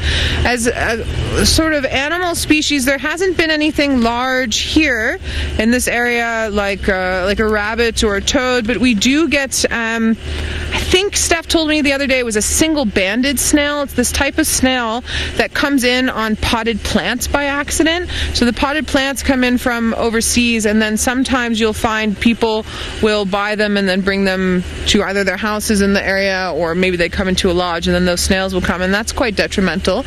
But in general, this whole area that we're traversing has been a wilderness area for hundreds of years. So there's not a lot of reintroduced. Now there's been relocations / reintroduction of species that had been decimated out of this area due to human causes that were brought back in because they're not supposed to be naturally occurring here. There's some cases like that. But no, nothing. We've been very fortunate. Nothing like what happened in Australia with the rabbits and the cane toads. Super interesting question. Thank you. So it's interesting about that. I once had a guest that told me that we in South Africa were not doing a good as job as we should be doing with the poaching, and we should bring all of our rhinos to Australia, and they can be in Australia. And I found it a very interesting thought. I got where he was going with it. Basically, he's saying our government's there is a little bit more stable. We've got different environmental and conservation laws, so this would help with protection. That's basically where he was going with it. But now when you take a flagship species, and a large flagship species, a herbivore species like a rhino, and you bring it to a completely different continent where it didn't even exist. So white rhinos have existed on this continent for 50 million years. Okay. Now Australia broke away from Africa 180 million years ago, so we're talking big differences. So they would never have occurred on Australia. They did occur, ooh, sorry about that, there's a little bump there. They do occur obviously in Asian countries, a little bit different, but they do occur there. So when you move such a large animal, the implications not only for the area that you're removing them from, but also the area you're moving them to, for me in particular, far outweighs the good thought behind something like that. It's really important to keep wildlife where wildlife should be and make sure that they have spaces, because they were evolved to be in those areas to fit specific niches. And it's not just them, it's all the insects that's around them, it's the plant species they eat, it's the way the dung fertilizes the soil and the plant species. And yeah, there's huge ripple effects and knock-on effects and repercussions for something like that, as you would know with something like the cane toads and the rabbits that happen in Australia, as an interesting thought.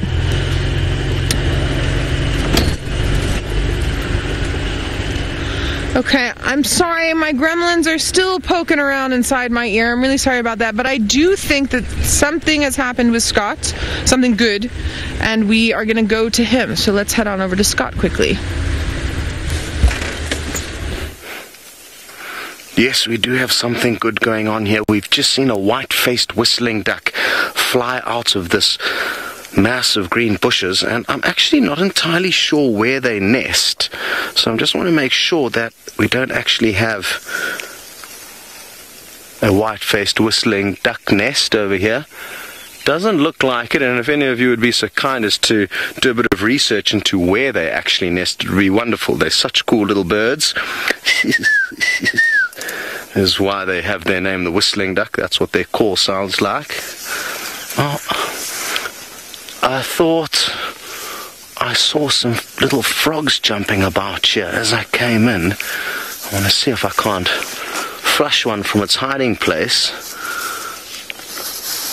Come out, wherever you are.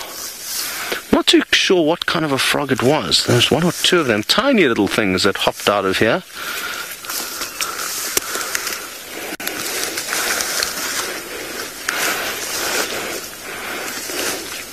Here we go. They're tiny. On the side, Dave, if you go on that, it's just sitting on... Oh, there we go. Have you got it? Let me try to chase it back towards you. Any good? Oh, we got a quick one. It's a tiny little frog. Where did it go? Oh, there it is. It's just next to that little blade of grass directly under my finger. Very well camouflaged. Oh, yeah.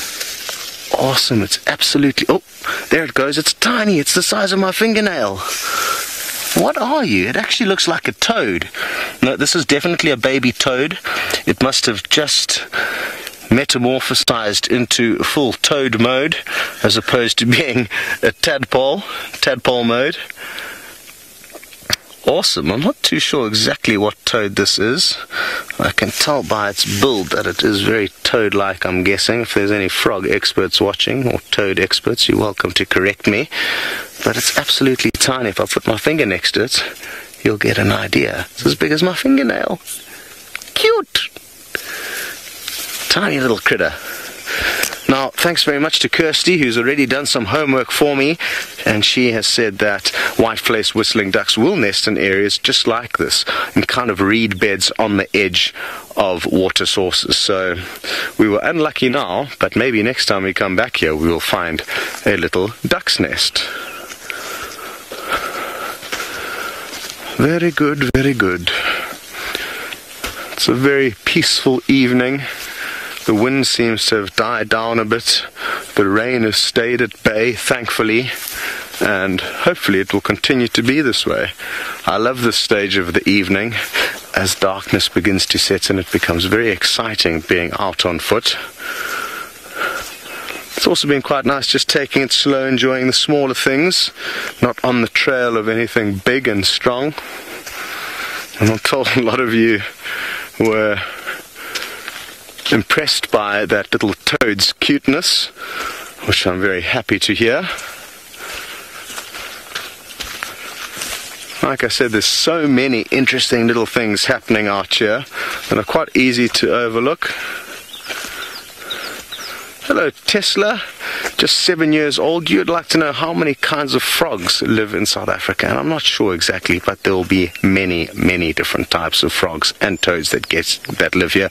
I'm guessing well over 100, but I'm not too sure on the exact numbers.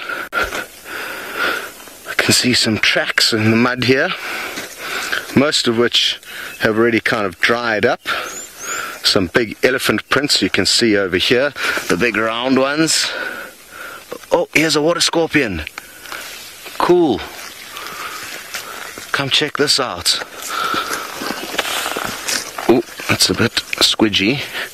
I'm going to need a little stick. It's just in this little puddle over here. They're bizarre little insects.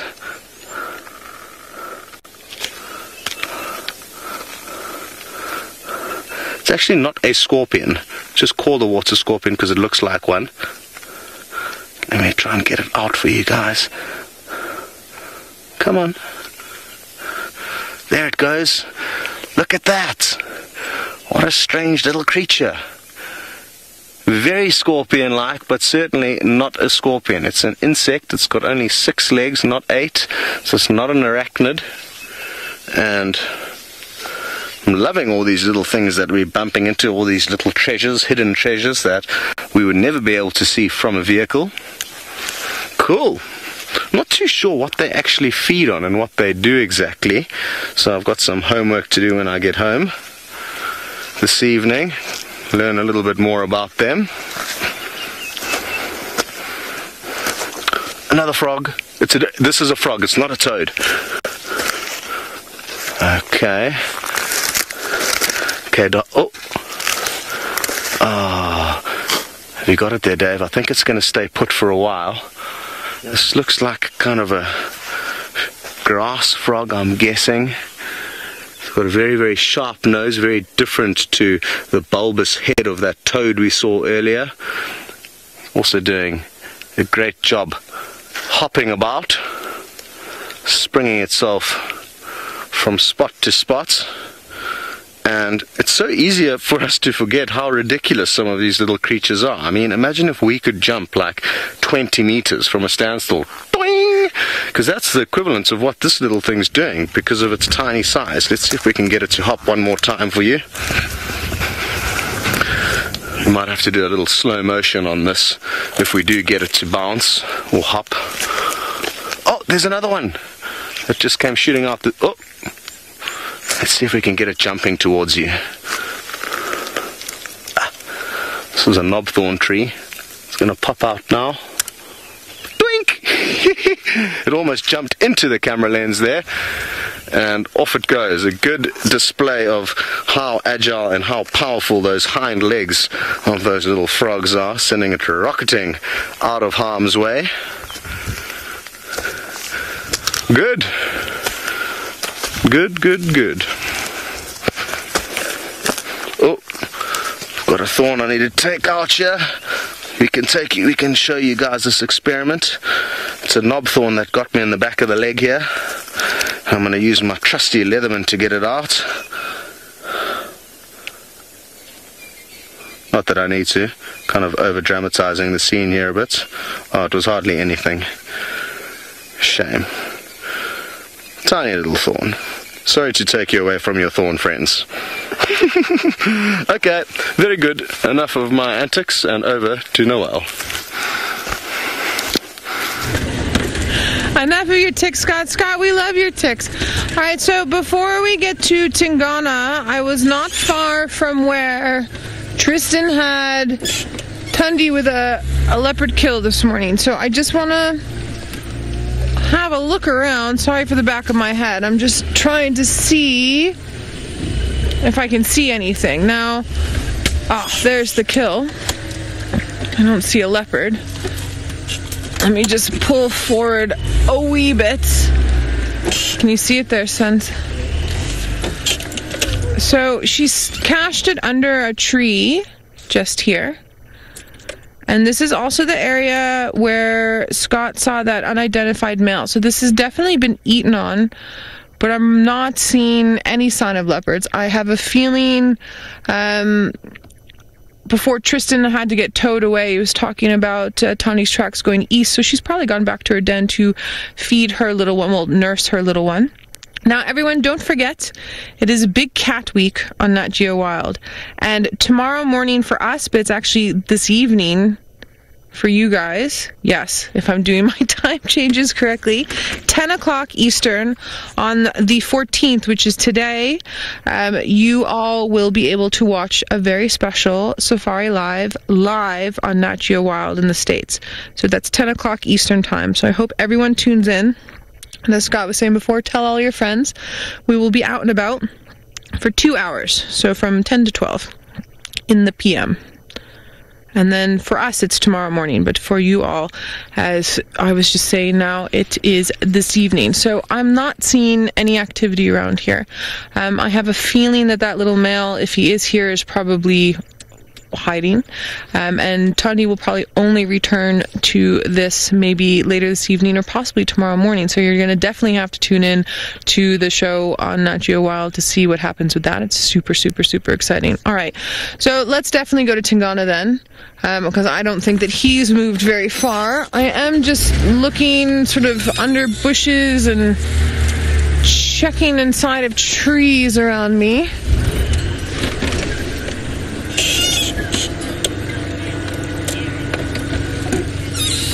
Ginger, I think your question was, are Tingana and Mvula the dominant males in this area?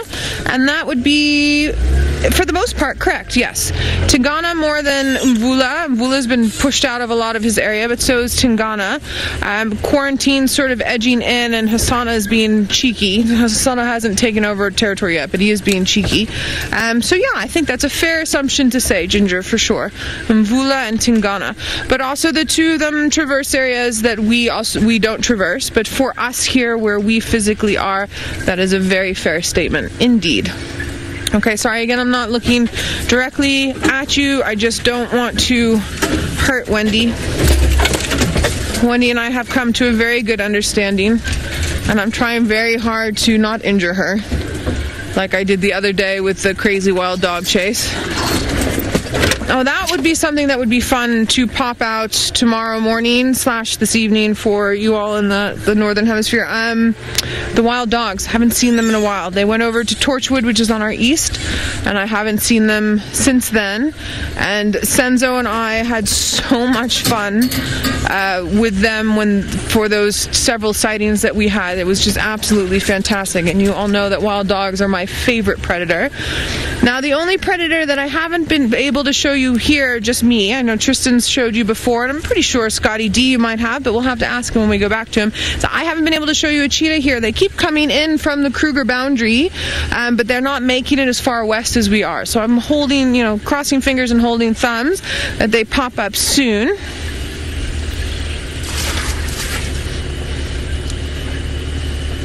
Scarlett, you're curious to know if I think a kangaroo would survive in South Africa. Scarlett, that's a really interesting question. I actually don't know that much about kangaroos. Now, kangaroos is something that I would love to see in the wild. I've had many guests from Australia, and I've had guests say, we've got kangaroos in our backyard, and for me, I'm like, oh my goodness, a kangaroo. I would love to see one, and I haven't made it to Australia or New Zealand yet. That's both on my list. So I think that a kangaroo would do okay, but remember that Australia doesn't have large predators like we have here in Africa, so I don't know how long it would survive. I think it would find things to eat here, but I think there'd be a lot of things that would eat it. And then also, think about it this way. If you spend all of your life in one place and then you go to some place completely different. So if I were to spend my whole life in South Africa, say, in one spot, and then go to India for the first time, the water is different, the food is different, all the macroorganisms that go into your gut will be different, everything will be different around, so your body's going to react differently. It's the same for the wildlife. So if your body is accustomed to certain organisms that help it to function, and then you displace it somewhere else, there could be a consequence that you never know. So I think in general it might be okay regardless of the predators, unless they get preyed upon, but I don't know how well it would do with the type of vegetation we have here, because it's a bit different. All right, now let's ask Scott if he has any cheetah stories about the Juma Sabi Sands area, and we're going to head back to him and see what his answer is.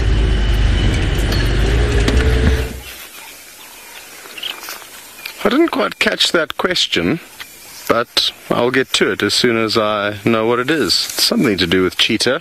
What I can tell you is that there's not many of them in the Sabi Sands, and in all my time here I have seen very, very few cheetah and spent very little time with them, sadly. Having said that though, it's a good example of how when planning a safari, and if any of you are ever planning a safari, it's very important to do research into kind of what likely animals you will see in any given place. There's certain areas of South Africa, not just in the Masai Mara, where you get good cheetah viewings. There's some wonderful places in a province called KwaZulu-Natal, which is my home province, where you get great cheetah viewing. But here in the Sabi Sands, it's more leopard and lion, and I think our number one cat that we pride ourselves on in this area, or at least the reserve prides itself on, is the leopard. These are not bran muffins. It would be nice if they were. I'm feeling a bit peckish. They're quite nice and big, but in terms of elephant poop, they are small. And I would hazard a guess that this was a 3 or 4 year old elephant that deposited these little bran muffins here. You can also see it urinated. There's a very big patch of urine, and this is fresh. The fact that no dung beetles have come onto the scene to start helping themselves to all this dung, which they'll roll up into a ball and lay their eggs in, because they haven't come onto the scene yet, gives us a good indication that this is very fresh. And as you can see, we're moving through a fairly thick area. There is a small riverbed that we're working our way up, and we need to be cautious, always taking the wind into account. It's not really in our favor because we are walking that way and the wind is blowing that way, but it's unavoidable to always have the wind in your favor, and as long as you're aware that there's a strong chance that whatever is ahead of you is going to smell you before you actually see it, means you're kind of ready for what may happen thereafter. So now that we've got into some softer sand, we'll be able to tell which way the elephants were moving. And interestingly, I'm fairly certain they've come down this pathway and moved in the direction of the dung. So they've already moved through this area. If we look at this one track over here, it's a youngster, possibly the same individual that made the poop.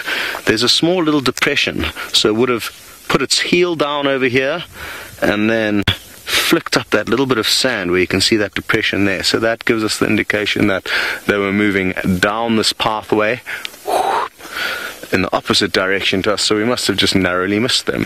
Having said that, it doesn't mean that there's not another herd of elephants up ahead, or who knows, maybe a buffalo, even though there's not many around. I don't think I've actually seen one buffalo since I've been here, which is a small miracle, but I guess the drought did take its toll on them. And it's not to say that there's no more buffalo in the Greater Kruger National Park. We are part of a massive, massive ecosystem here, roughly 300 kilometers long by about 50 kilometers wide. And there are other areas that were obviously not as affected by the drought and more suitable to the buffalo that they all moved into, or those that didn't die. And slowly the buffalo are coming back into this area, but I've only seen their tracks. I have yet to see one, which is very interesting. There's actually a spot up ahead where I'm guessing the same herd of elephants whose tracks we've just looked at now were sleeping up ahead of us. There's a beautiful Tambuti thicket type of tree, and they have for many, many years. Even in my past time here, they've often liked to camp out under these Tambuti trees. Hello, Kaylin, you've mentioned that you would never want to see a buffalo on foot, and yes, especially if they startle you and you don't know they're there. Even a big buffalo bull in thick vegetation can come out of nowhere, and it's probably also the last animal that I would want to come across. Having said that, the breeding herds of buffalo, the large herds, they actually can be quite good fun to approach on foot. They're more inquisitive, they don't feel too threatened because they've got safety in numbers, and you can have some good fun approaching them on foot. They often just come looking up at you with their heads held high, looking down their noses at you, not squinting like I'm doing now. I'm just doing that to hopefully make some of you laugh, but they look down their nostrils, holding their heads up high to work out what you are.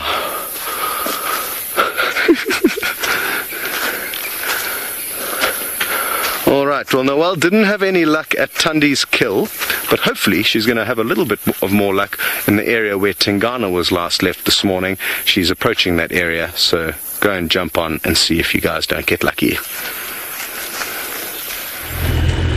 Thanks, Scott. I also hope we get more luck with Tingana. We're not far from where we saw him this morning and where we tried to be this afternoon, but hold thumbs. Gremlins, go away. The rain is coming in. It changes everything a little bit different. I can see it coming. It's surrounding us. Rain, you need to hold off for 35 more minutes. And also not tomorrow morning, please. And then you can rain any other time you want.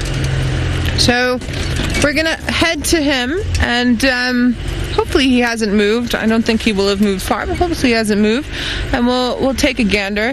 This morning was really interesting because he was just sitting there and there's elephants all around. It was very cool.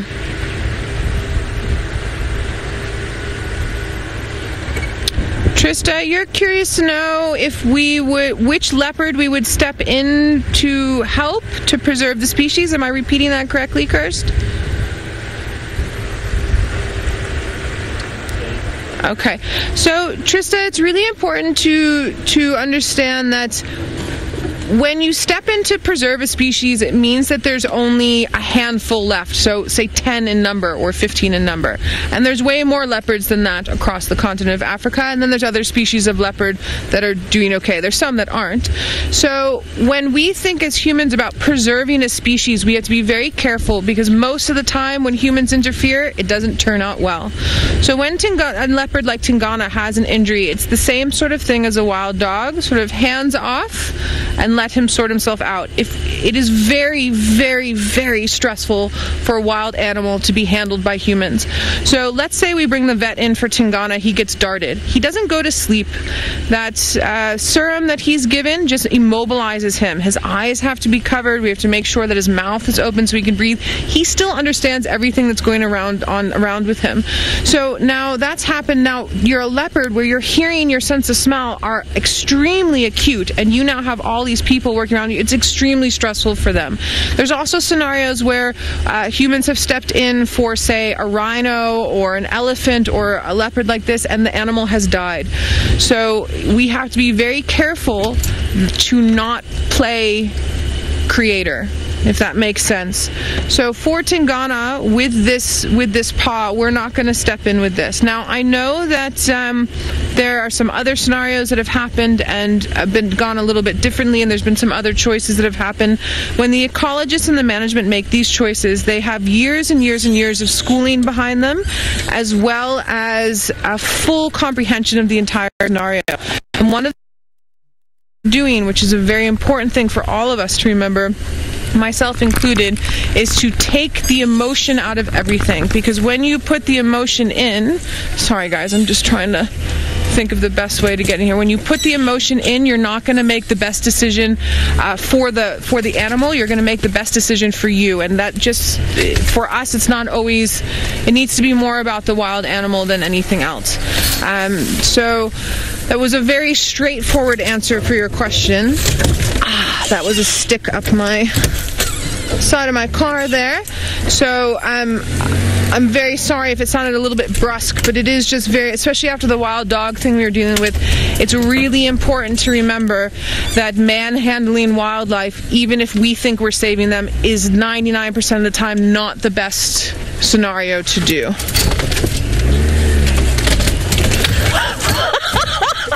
Oh, that's fantastic.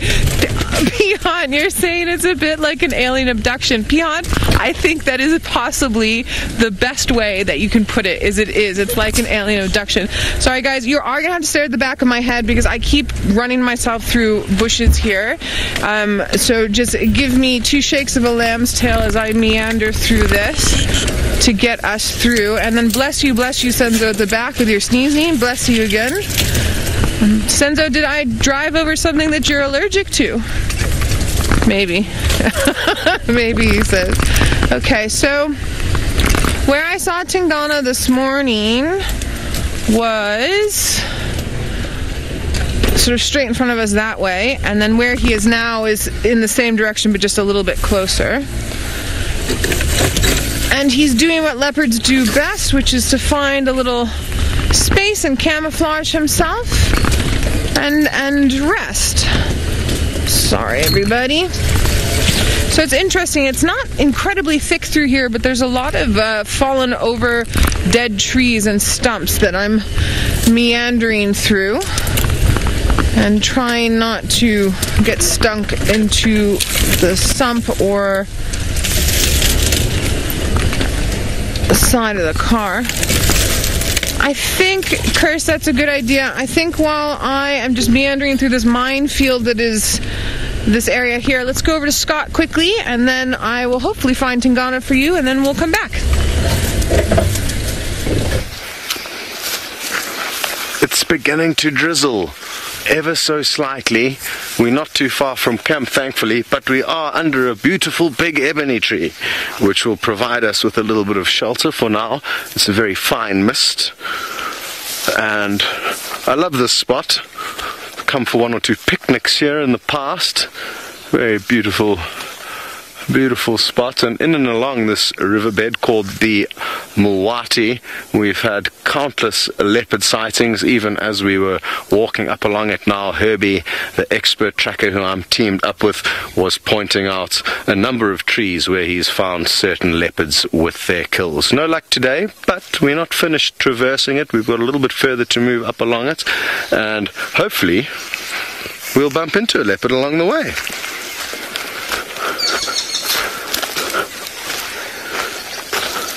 I'm hoping Noelle gets lucky. I'm told she's doing some bushwhacking, trying to find you old Tingana. I'd really love to know what happened to him and what caused that injury to his paw. Was it trying to take down a big prey item like a kudu or an Inyala bull? Was he fighting with another leopard? Impossible to be certain. I'm told Vehement Tristan did get a few kind of views of some puncture marks and bite marks, but they're not very clearly evident, and you'd think that if he was in a fight with another male leopard, he'd have a few scratches on his nose and, you know, a few more telltale signs of a cat fight. So I'm wondering if he didn't actually try and take down some big kind of member of prey. I have seen big male leopards like Tingana take down fully grown male kudu, which is a serious undertaking for an animal the size of a leopard. Who knows, but hopefully he'll recover. Sharon, you're concerned that Tingana might be sick, and he could be, but I mean, it's clearly kind of like a bone injury, you would think, or a dislocation or a sprain. He's hardly putting any pressure on that front left leg, so that would indicate to me that it's not sickness. If he all of a sudden became thin and was walking okay on all four legs but just losing condition, then sure, I think sickness would be likely. But I'm guessing it's just an injury. He is also an old leopard. He's not a spring chicken. He's certainly racked up some mileage over his 10 or 11 years. I think he's 10 or 11 years old. So certainly not a youngster.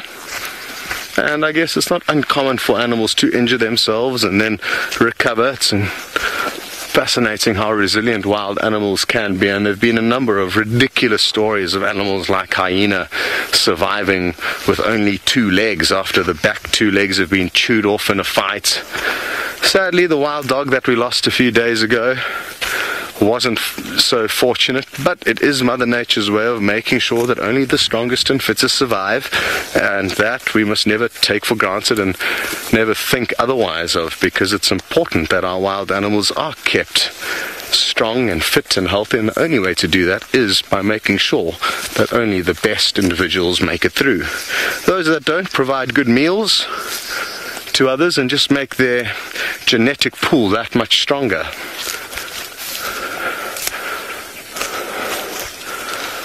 What's the wind doing? Not a whole bunch at the moment. Kind of gently wafting around. Hello Bobby, you'd like to know if the cats get distemper, and I'm told that they actually can indeed, but I haven't personally seen any individuals with it, but I'm told that it is a possibility. I don't think that is the case for Tingana, and thankfully in this reserve, even though there are risks of any disease like distemper. It's a very well managed reserve, and because there's a lot of people traversing it, we tend to kind of know what's going on and can take care of situations like that before they get out of control, whereas you get other wilderness areas that are far more vast and not as well patrolled, and therefore animals in those areas, if any diseases or sicknesses do get in there, obviously it's more difficult for any of the professionals to know about it because it's not as well traversed as the Sabi Sands.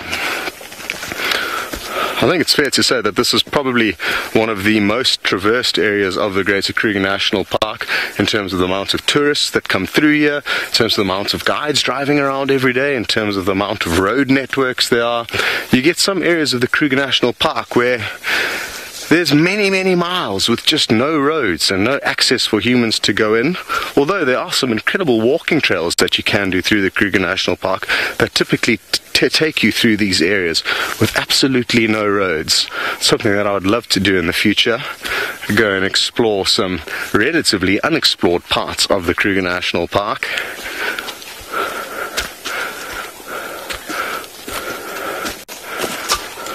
You okay, Dave? Dave nearly got caught in a buffalo thorn there. He does have a long antenna pole sticking up behind him, which can cause a little bit of trouble from time to time, either for the cameraman getting caught up in overhanging bushes, or we can actually try and simulate it. If we were to bend down and start talking about something and Dave was to continue bending down, if he bends down enough, dunk, the antenna will hit me on the head. So that does happen from time to time, and hasn't actually happened to me. Dave's been a very good antenna driver. He's got his license, and thankfully haven't been walloped by him. And it's just a matter of time that we do get ourselves into some exciting situations where these things are unavoidable. Here's some little bits of mud that an elephant would have left here after a mud wallow. He would have come and scraped his way, and look at how high the mud goes, all the way up there. And I'm 6 foot, so that's maybe 7-8 foot up, and a good idea of how big these elephants actually are. Very good. Noelle is still on the search for Tingana. Hopefully she's getting closer. Why don't you go and have a look? Okay, where's Tinky's far? I think he's maybe 100 to 200 meters just in front of us this way. So you can stick with me. I'll try not to lose Senzo off the back or hurt Wendy or myself in the process in this thick little bushes. It's a tricky little spot that we found ourselves in, but of course, Tingana being a leopard, that's what leopards do best, is find tricky little spots and fit themselves inside. This is our 100-point turn for the day. Sorry, wisteria. Okay. Ooh, let's go. So, because he has a injured paw, he's what we would call a sticky niao. A niao is a foot in Shangaan, and this is what we call an animal that sort of hops along, so we can also call him hop along. So he's not going to be moving too quickly. There's also the possibility that he's resting again, although usually with leopards, when they make that call, they are moving. Lions will make their audio territory calls that lying down or moving, or in any sort of scenario that they feel like, because they're a lion and that's what they do. But leopards tend to be a little bit more practical about the situation. So I heard the sound from in here. So I think while I'm driving and looking for him and also trying not to get over the stumps, I think why don't you all look with me? You've got about the same eye line that I have, and we'll see if you all manage to spot him before Senzo and I do. Although I have to say, Senzo's eyesight is pretty spectacular, I'm not gonna lie. Now, the other thing that I think is he's where we showed you before is inside a drainage line. I think he's most likely moving inside of that drainage line. So the other thing that I need to try and do, That is a very thorny bush. The other thing I need to try and do is try and see if there's a way for us to get inside of this drainage line. It's a very tricky drainage line to get into. Very steep banks, sharp banks.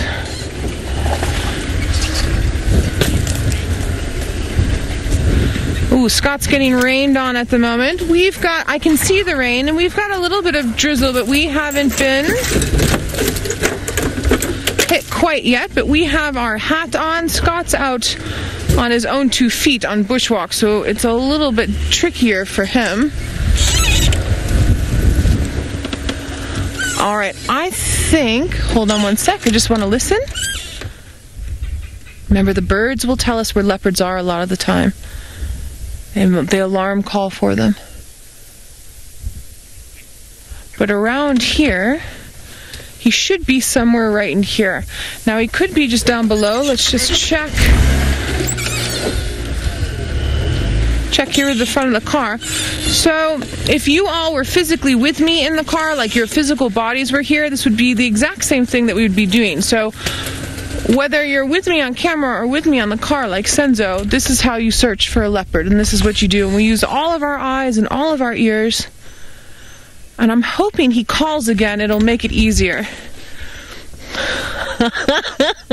Trista, I have not lost a cameraman off the back, although the other day I was very close to losing Senzo. We were rushing to try and get to some wild dogs, and I hit a bump very hard.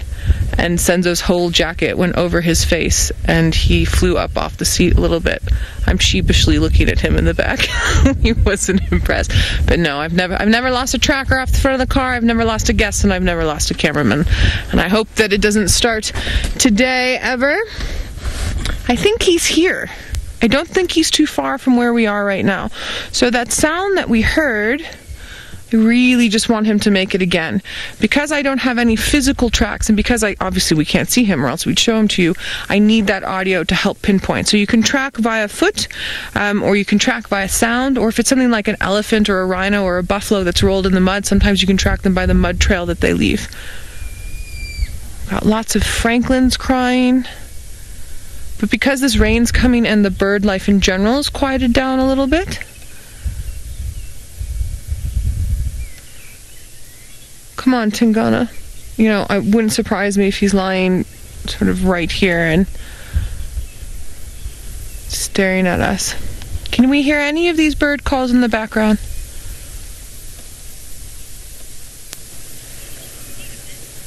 A little bit. There's woodland kingfisher calling. There was the francolins calling. There's some scrub robins calling. Here's our francolin. Now we just need Tingana. Come on, Tingana. At least give us a leopard sound. Everyone's waiting. Scrub robins are very active. Now the other thing, so let's say we heard a Senzo.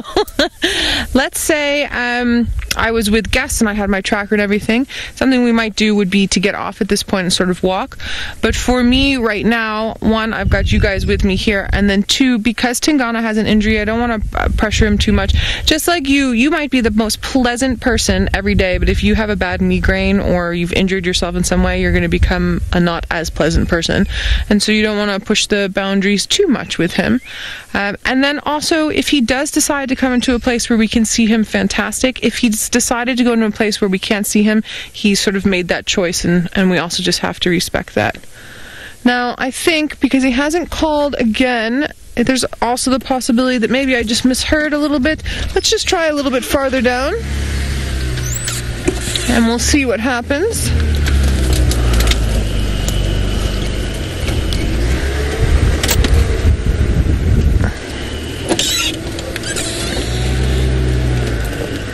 Alright, well, I'm busy meandering around here. Let's go back to Scott and see what he's up to on his own 2 feet. Maybe he's found us some more track to look at, or maybe animal.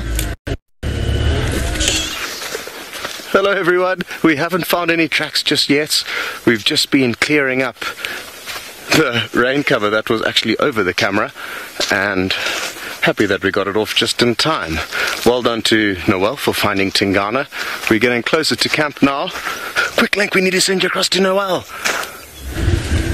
All right, just as we start going away and just as we tell you we're going to go to Scott while we're busy looking, lo and behold, who comes into view? Mr. Tingana. Now we're just trying to position to be able to show you with the camera.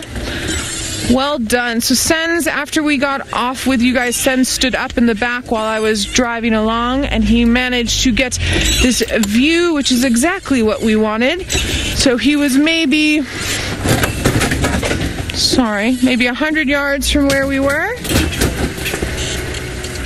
And he's pretty much in the open. It's just a little bit harder for us. Senzo, you must just let me know. Maybe I must just do this.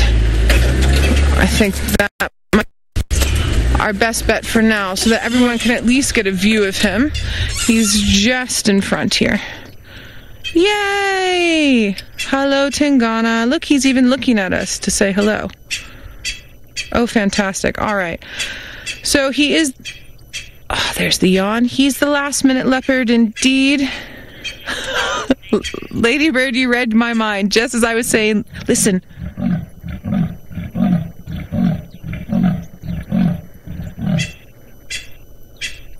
Very cool. Did everyone hear that?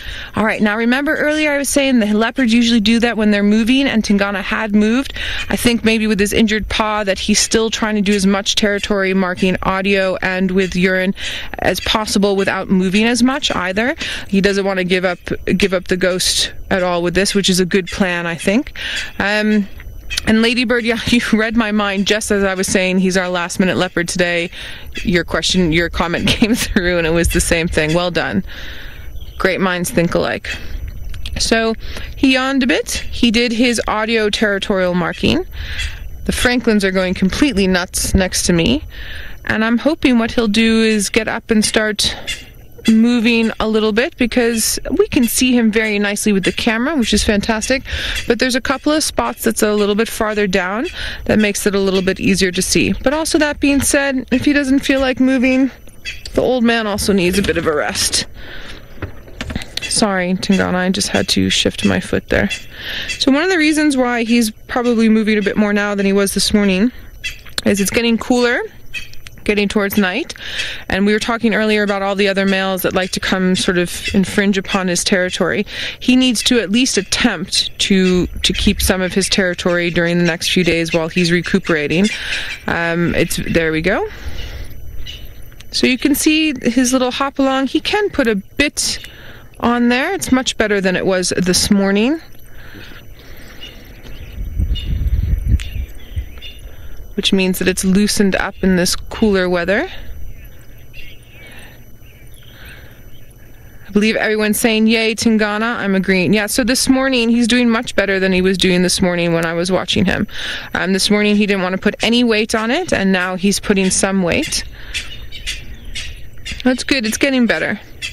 I think it's basically what's happening. I think it's just the fact that it's so swollen and it's not... Listen.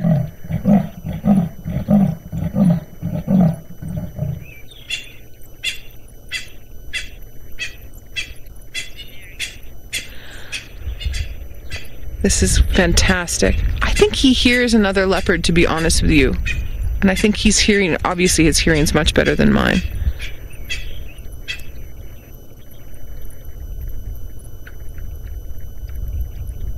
There he goes. Let's see if we can keep pace with him. Sorry, everybody, as I meander up the back here.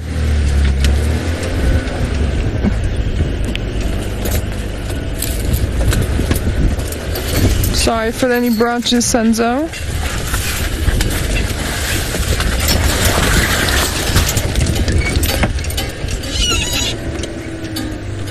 Frank, you're curious to know if maybe he's got a thorn in his foot. Frank, it's possible.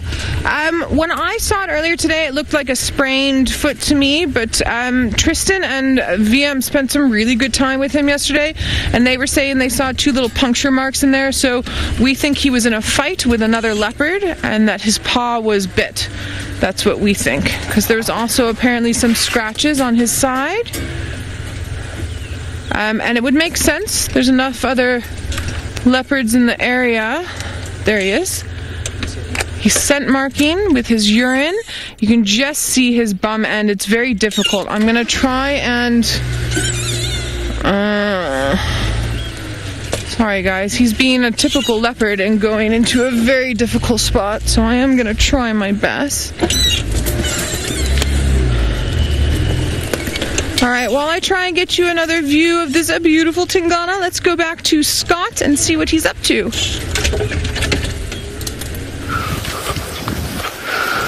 Yes, we are steadily approaching camp, looking forward to a cold beverage of sorts, and happy that Noel did manage to find Tingana for you guys. Let's hope that paw of his recovers sooner rather than later. I think it's going to remain a mystery to us exactly what happened.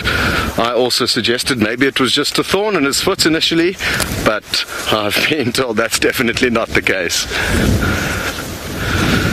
Ginger, you'd like to know how many miles we've walked today. We've taken it very easy today. We haven't moved far at all. I'd say maybe 2 miles.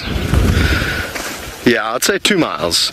But on average, we would walk around 6 to 7 miles on our average walk. Obviously, each one is different. Sometimes you hear alarm calls or on the trail of something and you hoof it, you cover huge distance. Other days, you don't need to cover as much ground. One afternoon, we spent the whole afternoon with some elephant bulls just in and around this very area. So it really does depend, but it's certainly been wonderful spending time out on foot, stretching the legs after being bundled in a vehicle in the Mara for the last 4 months. Scarlett, you'd like to know how heavy is the bush backpack that David is carrying, and it's quite light at the moment. It's been modified like everything here at Safari Live. It's permanently a work in progress, trying to make things better and more efficient.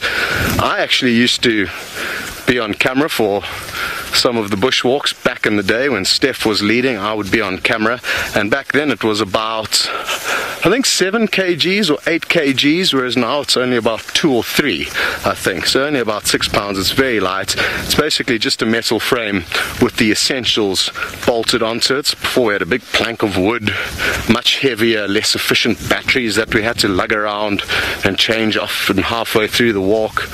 But right now, it's really not too much of a burden for the cameraman, thankfully. Definitely more than nothing. What gets in the way more than anything is the long antenna. Once we can get rid of that, then it'll be far easier for us to sneak around undetected on the bushwalks. Often we have to kind of plan our route when approaching elephants through areas where there's no low overhanging branches, which often provide us with the best cover. So it does make things a little bit tricky for us. Certainly not as tricky as taking regular guests on a walk, though.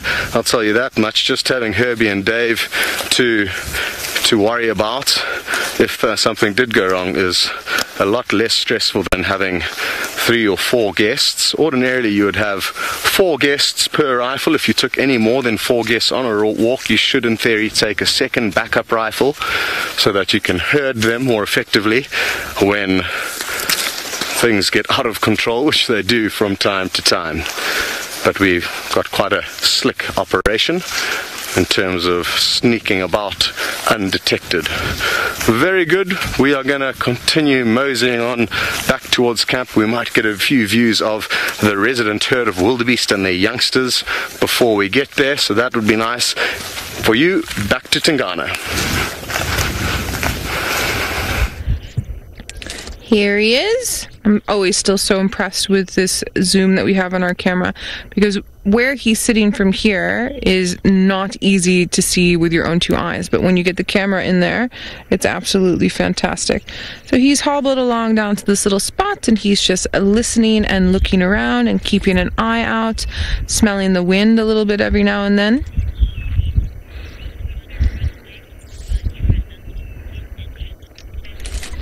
Bobby, what an interesting question. You're curious to know, will Tingana run away from a fight now because he's got this injury? I actually think, Bobby, because he can't move very quickly, I don't think he'd run away. I think he's going to stand his ground more. Remember, he's still a very large leopard. He's probably about 80, 85 kilograms, if not a little bit more. So that would be about 200 pounds, roughly, just a little bit under.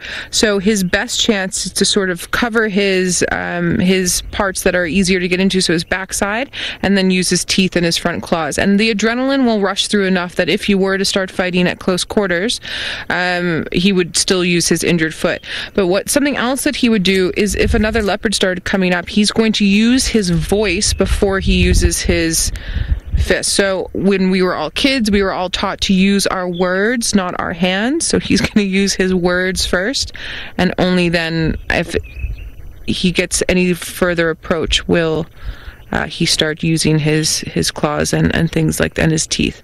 So he'll spit, he'll snarl, he'll grunt, he'll hiss, and he'll try and sound big and also not show his weakness to his opponent.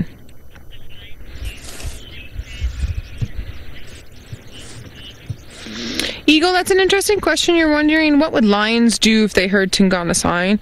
So if the lions are extremely close, they might get interested if they can hear and smell him. But if they're farther away, they'll still hear it and they'll perk their ears up, but they're not going to go rushing after it.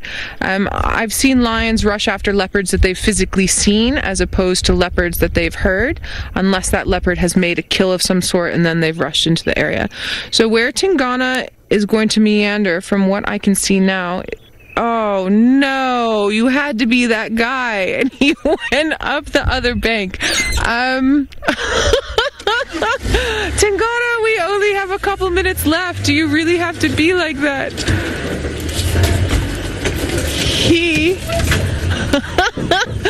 Oh guys, I'm so sorry. I'm not gonna be able to get where he went to. I'm very sorry about that. It is a very, very tricky little spot here. All right, thank you very much for the drive. It was filled with lots of wonderful little moments as usual. And don't forget, 14th of December, which is today, on 10 o'clock Eastern Time, on Nat Geo Wild, we're having our special Safari Live show. So please, please, please tune in. We can't wait. For us, it's tomorrow morning. For you, it's tonight. So it's going to be absolutely amazing and hopefully action-packed and big cat-packed. It is Big Cat Week on Nat Geo Wild, which is why we're